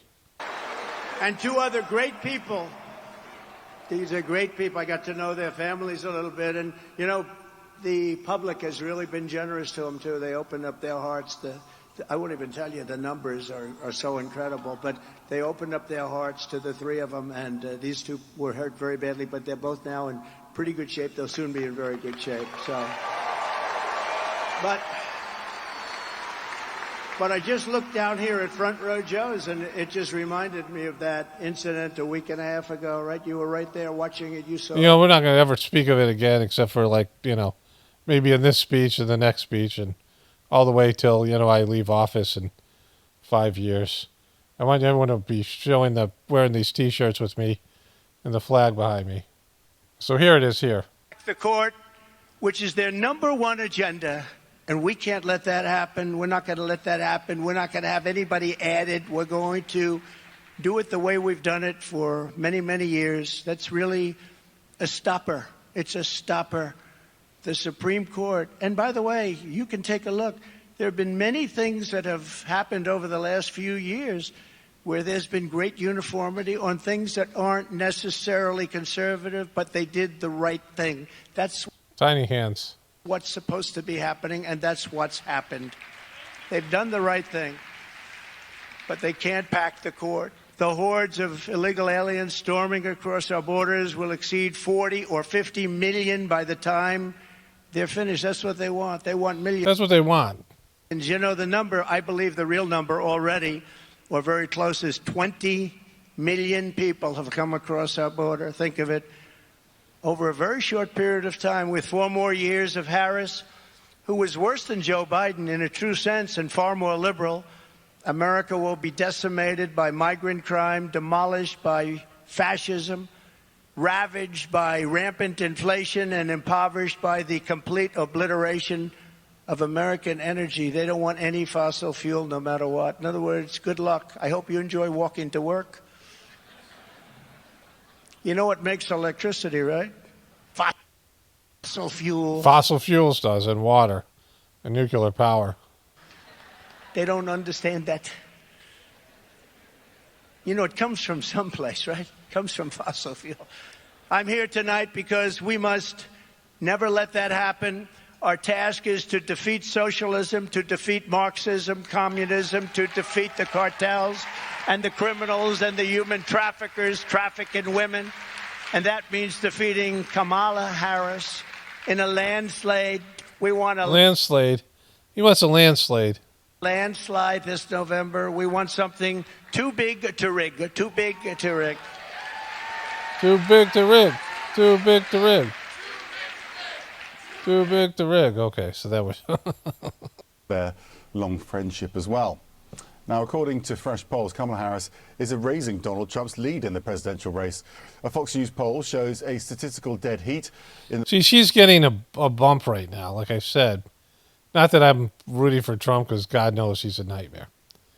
But, you know, this idea that she's kicking ass, and she hasn't absorbed all the attacks, and she has a lot to attack. She's got a lot of bad footage, a lot of bad video out there of things she said that she's been wrong about and have been a disaster. And then, you know, the borders are thing and the other things that are there. And then future flubs and her just being unlikable. And so... in the 3 battleground states of Pennsylvania, Michigan and Wisconsin, and Harris leads Trump by 6 percentage points in Minnesota. A new poll from the Wall Street Journal indicates there's no clear leader nationwide. See, this is we got rid of Joe Biden bump. And that's, you know, and people who don't know who she is. So Democrats are not happy about these numbers. They say they are, because they talk about how Donald Trump's running scared. But in reality, these are not great numbers, because these are going to come down. She's going to have the convention, whatever's going to happen. But there's going to be, you know, an onslaught of clips and memes and things about her. I mean, there's a great thing I want to show you here. So this is a wonderful clip of fake, you know, whatever they call it, deep fake stuff and real stuff, right?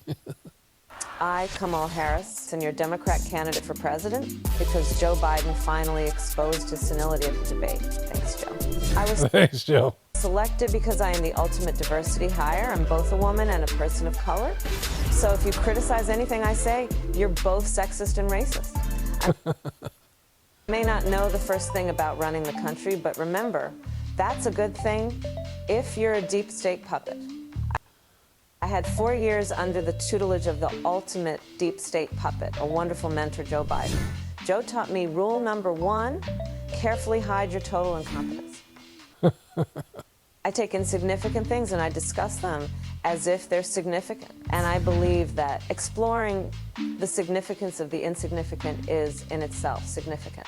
Talking about the significance of the passage of time, right? The significance of the passage of time. So when you think about it, there is great significance to the passage of time, and there is such great significance to the passage of time. Another trick is trying to sound black. I pretend to celebrate Kwanzaa, and in my speeches, I always do my best Barack Obama impression. So hear me when I say, I know Donald Trump's type. That did sound like Barack Obama. And okay, look, maybe my work addressing the root causes of the border crisis were catastrophic, but my knowledge of international politics is truly shocking. The United States shares a very important relationship, which is an alliance with the Republic of North Korea. It is an alliance that is strong and enduring. And just remember, when voting this November, it is important to see what can be unburdened by what has been. And by what has been, I mean Joe Biden. Okay, so that was a well done, you know, mashup of deep fake and real stuff. And so somehow this trailer was recommended to me. That we can light a fire in the voters. The preacher. Who's this guy? Preacher? He helped on those education hearings. I've been hired to manage your campaign for Congress. I'm not a politician. I'm not a politician. I'm an actor. On this fight, we could lose everything. You would lose everything if you don't come in and bring your Bible with you. They found someone to run against you.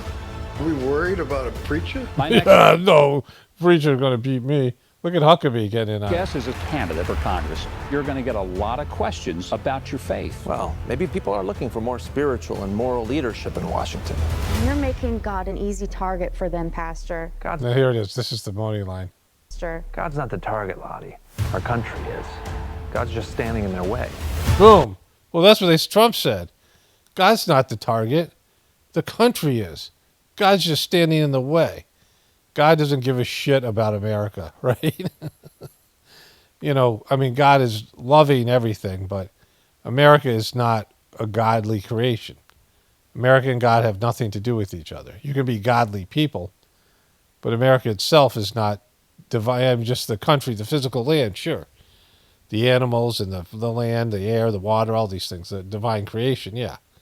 But the structure of a government and the culture are not divine.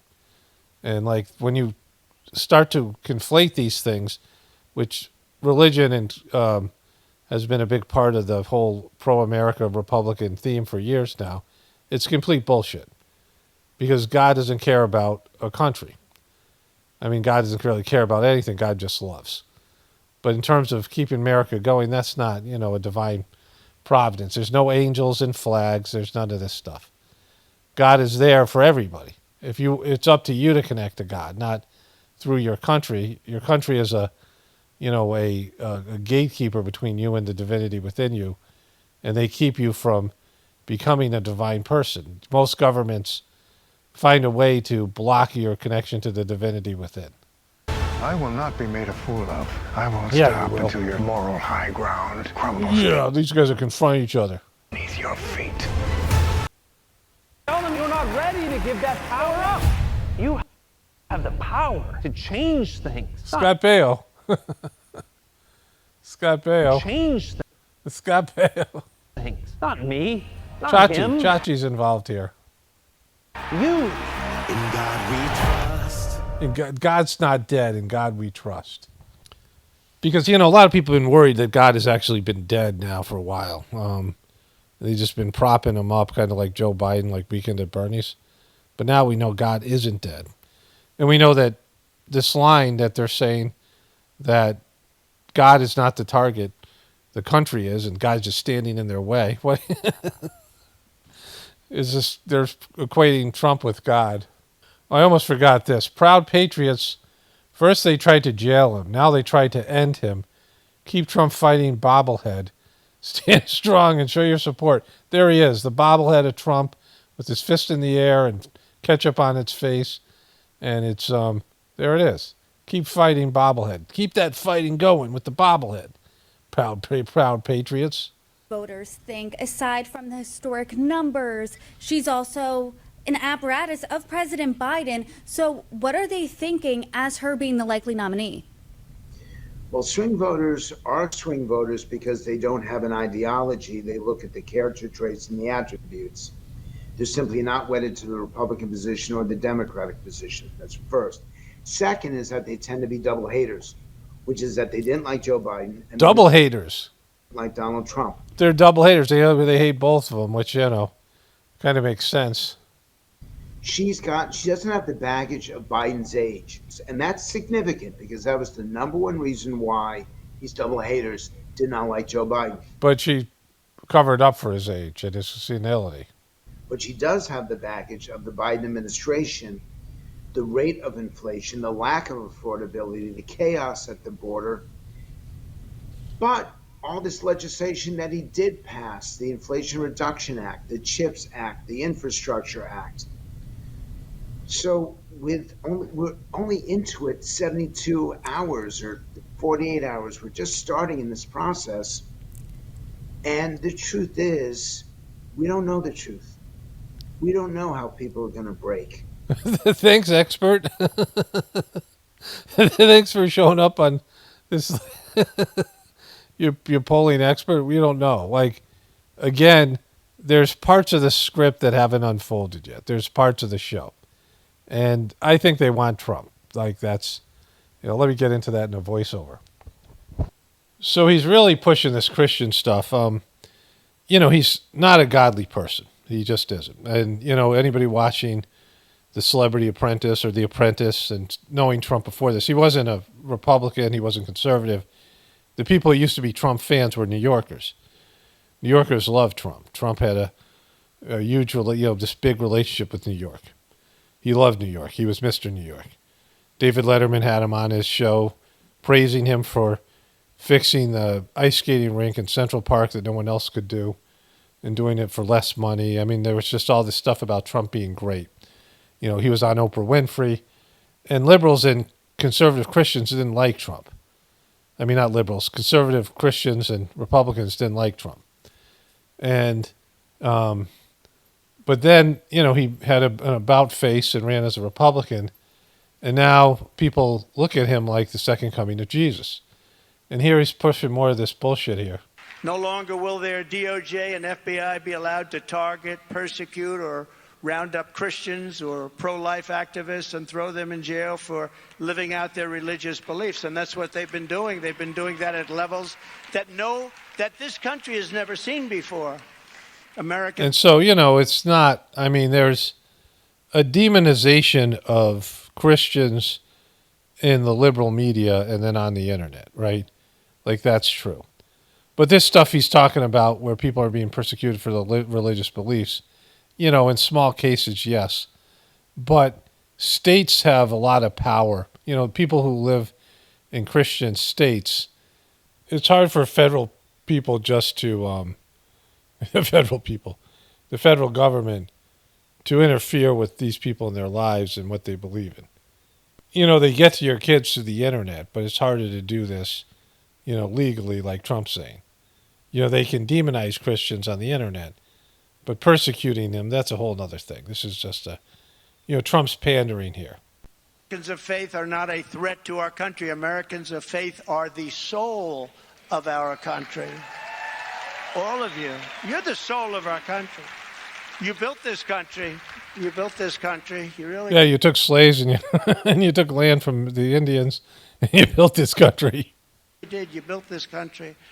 From the moment I win the election, I will rapidly review the cases of every political prisoner who has been unjustly victimized by the Biden-Harris regime, so we can get them out of prison and back to their he's not going to do that.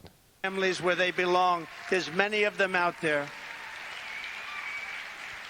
And that includes Paula Harlow, the 75-year-old woman in poor health who the Biden-Harris administration sent to prison for peacefully protesting outside of a clinic. You know that. You heard about that. This wonderful woman, and 75 years old. She's going to jail, and she's in jail. She's going to jail. She's going to be there for quite a while. Do you mean prison? Because she was singing religious tunes outside of a clinic. I will create a new federal task force on fighting anti-Christian bias. What about anti-Muslim bias or anti-other religion? Because this is supposed to be freedom of religion, right? Woo!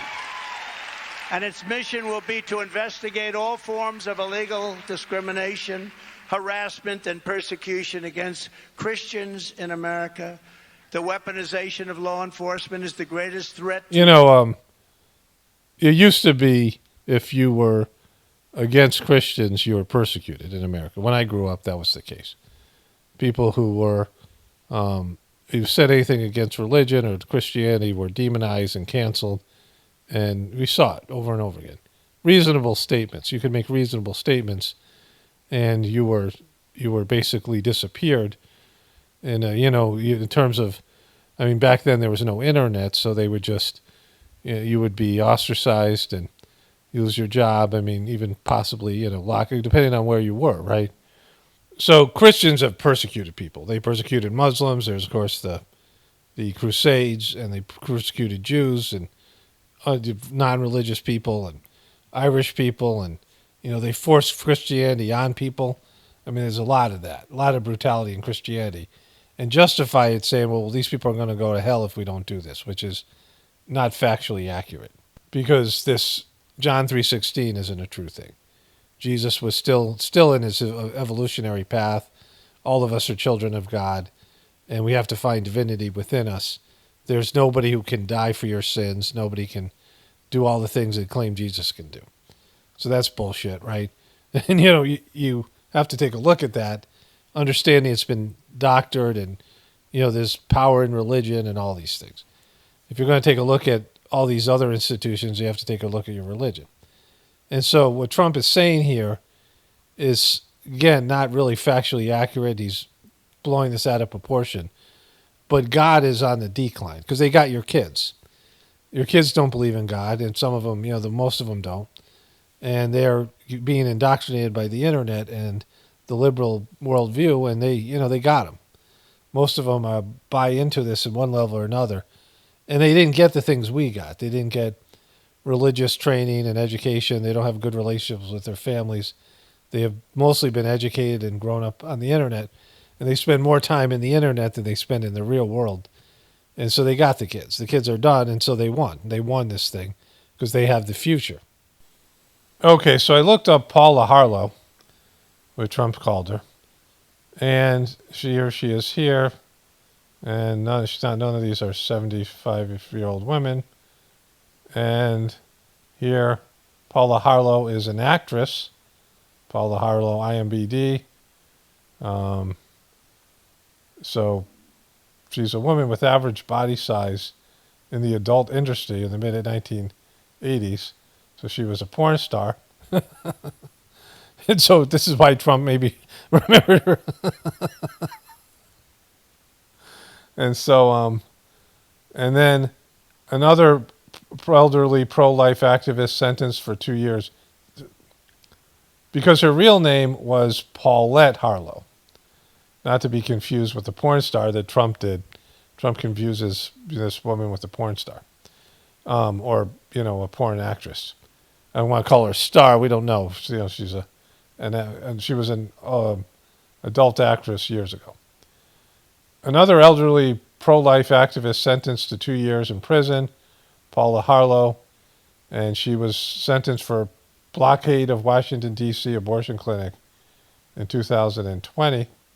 Now, at a medical facility in Mount Juliet this morning, here's what happened. 8 adults, 4 kids were arrested and charged with trespassing after demonstrators protesting an abortion clinic refused to leave the Providence Medical Pavilion on Crossing Circle if you're in that area. That's what it was. 22 protesters entered that building just after 8 a.m. and they sat inside. Many left after being asked. Others handed out flyers. And so, already stating they were arrested. Mount Juliet police say it appears the group intended to be arrested. They appear to intend to be arrested. Tough as nails took the stand today under a withering cross-examination by the prosecution today, and I just spoke to Paulette. Tell me why you have devoted your life to saving unborn children. I've devoted my life to saving unborn children because I know it's God's will. She's from the Boston area. I know these are his precious children. They're made in his image and likeness, and he does not want any harm to come to them. And I also know that women do not want abortion. No women want abortion. And I've dedicated my life to pro-life because women need solutions to their crisis pregnancy. So hopefully I'll remember to talk about victim consciousness and Trump pandering to Christians. I mean, all this stuff, the memorabilia, this, divine intervention, the flag being turned into an angel and, all these things. The way Trump's claiming divinity for this fake WWE stuff and how these people are eating it up and they're buying the merch and Trump's image and the fake blood and the, all the whole mess there. And pandering to Christians' ideological nature. And I got one more thing to show you, which is kind of interesting about identity politics. And I'll talk about this. I got 2 little things, 2 Instagram videos. I just want to say this about this woman. Like, this woman, as a person, I'm not a pro-life or pro-choice person. I believe that abortion is murder because life begins at conception. That's my thinking about this. I've talked about this in past videos, right? But protests don't work. And using force doesn't work. And abortion is going to be part of this country until the country collapses. There's no getting rid of it, right? And I can understand where these people believe that it's their responsibility to go and save these unborn children's lives.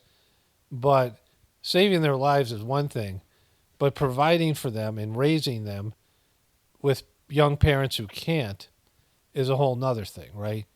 And, there's this idea that if you save somebody's life, you become responsible for them in some way, right? Which is the opposite of what people think. But it isn't like you save somebody's life and you fly off like a superhero. These kids are going to need help. Most of the kids who are aborted are being born into bad situations. And these right-to-lifers, maybe some of them help these women and are going to be supportive to these mothers, but only based in their own belief system, not in the belief system of the people. They're going to want to indoctrinate them into the religion and things. And so to call this woman persecuted, and well, she was prosecuted, but persecuted because she and a bunch of people intentionally protested so they'd get arrested, and then the federal government put the screws to them because they think they have a winning argument because most people like abortion, and that's one of their winning issues. Yeah, you can do that, and that's political, but it's not accurate. It's not factually accurate. Oh, so there's two more things to get to here. Charles went to Westminster to give a speech about cost of living. This is how he got there.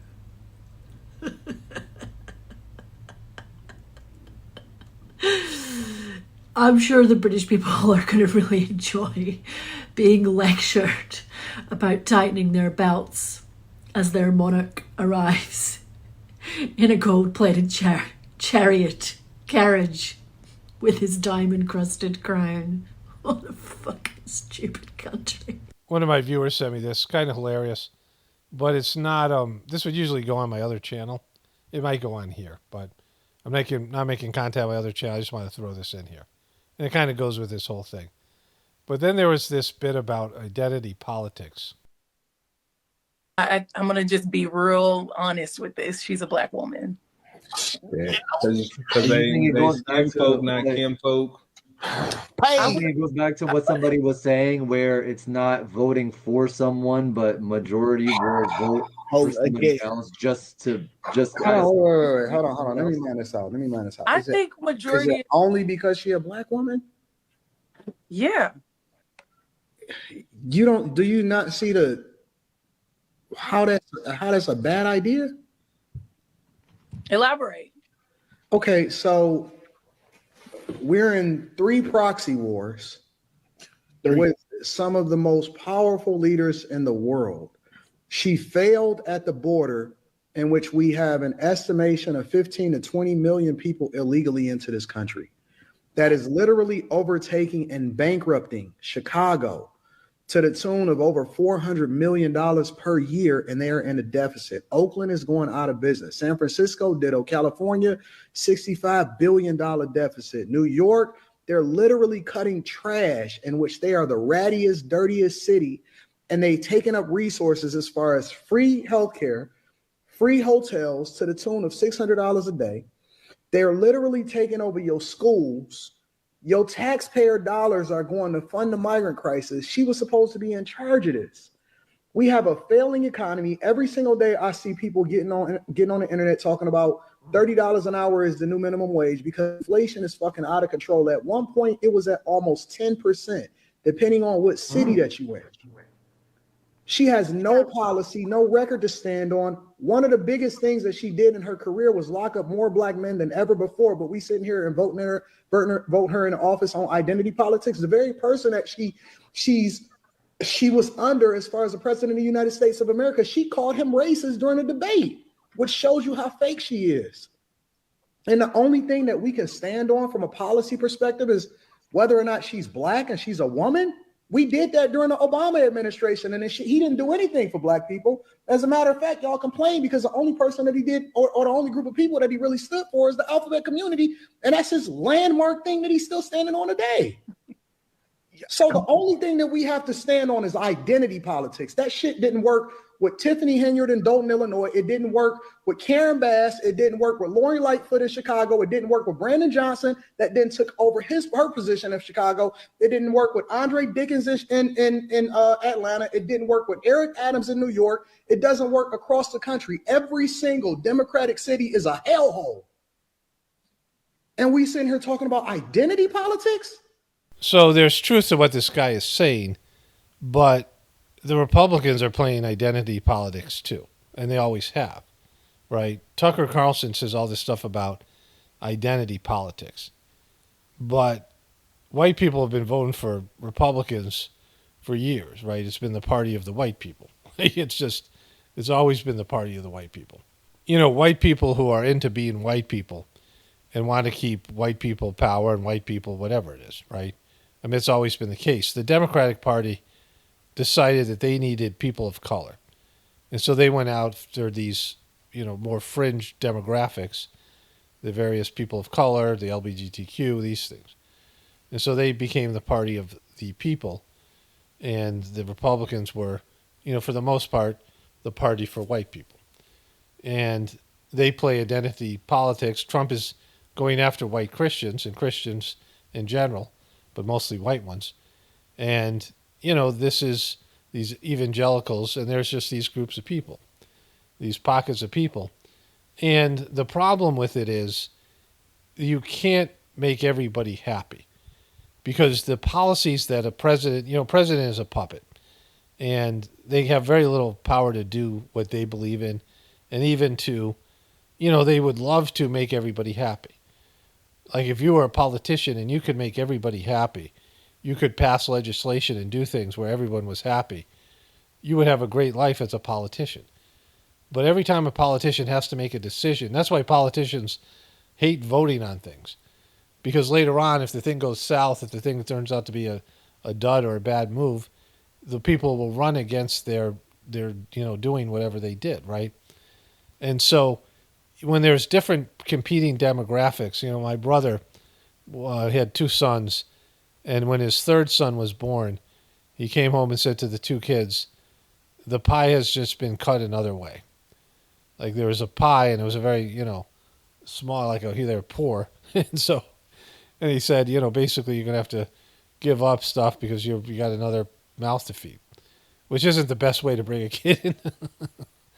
But, the pie is limited, and you can't keep your policies that you pass and the things that you do are going to affect different demographics, some positively, some negatively. And so you have to figure out the things that people want to hear, and you have to figure out the policies you're going to push for. And those policies in your position is either going to be bad or for one group, or, bad for one group, good for another, or whatever it might be. And so it's all identity politics. Politics is about identity.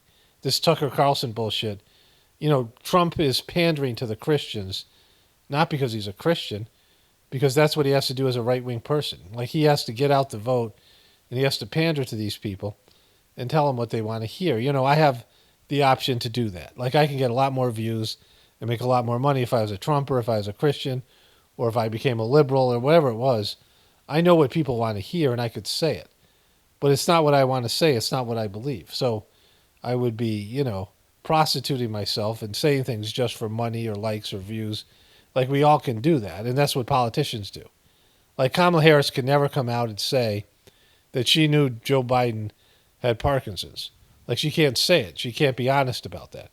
If she did, her career would be over and there would be a scandal. So she can't tell the truth about that. Trump can't say the truth about what he really feels about things, right? I mean, he's a guy who became Operation Warp Speed, but he said to Kennedy that he is, got a problem with the bloop, especially, bloops in general. The bloops, like he has a problem with them. Like he said that to Kennedy recently in their talk, which Kennedy made public and in other places. And so a lot of times they believe something, but they can't say what they believe or what they like to see. They have to do what their political handlers and these things say. And so it's just an absolute lie. The system is built for, identity politics and lying. And so if you're going to vote, you might as well vote for the person that you think is going to best meet your needs and, help you out. And it's hard to discern because they all make promises they don't keep, right? I mean, I'm not that hard to please politically. I haven't voted in years, and I'm never going to vote again, most likely. But all as I would want, they don't have to believe everything that I agree with. There's no litmus test for me over abortion or something like that. I would just have to see a person be sincere, be authentic, and I would have to just trust their decision making, like I'm hiring them to do a job, and I can trust them to make the right decision and be competent. That's all I would expect from a politician. That's somebody that's a good person and will do their best to, have wisdom and discernment and make the decisions that need to be made. And that person doesn't exist in the political theater. That's why I'm never going to vote, right? And even if they did exist, they would be compromised when they got elected, so it's not even like something they can change, right? I would have voted for Kennedy, RFK Jr., if, in the beginning when I first listened to him, me and my wife listened to a couple of his interviews, but his position on Israel is so atrocious. But I would have voted for him just because he could articulate some of our truther positions. He understood them and could articulate them, and he was pushing back against censorship and things like that. And so if he just was able to do that, even if he wasn't sincere, just be a voice of someone who understood the truther positions, and be out there talking about this. And just as someone understood the truther positions and was bringing them into the national dialogue. So I have a very low bar, and I'm still never going to vote. So that's how bad politicians. They can't even meet that low bar. They don't have to please me. They don't have to promise anything to me. I don't even have to like them. I just have to see them as being sincere and genuine, or they have to be able to articulate truther positions and then have some consistency and not say, you know, like Kennedy, get down on his knees and service Israel and just be ridiculous, right? Like this show, you know, called the Palestinian people the problem. And, you know, that Israel's the greatest country in the world, like this stuff. It's just ridiculous. But none of these candidates can do it. They're not trustworthy, and Trump is very untrustworthy, and Kamala, I mean, Jesus, you can't really, you know, there's really nothing to say, right? So identity politics is, you know, that's what politics is. There's no real politicians because they have to answer to other people. And if they answer to other people, you're not, you know, the people who are against the population and are controlling you and don't have your best interests at heart and know that the system's collapsing, then there's no real reason to participate in your own, you know, your own abuse, right? Only spirituality will save this world. Its Paravano definitely points to the apocalypse. And the ascension, everyone have a blessed day and be grateful.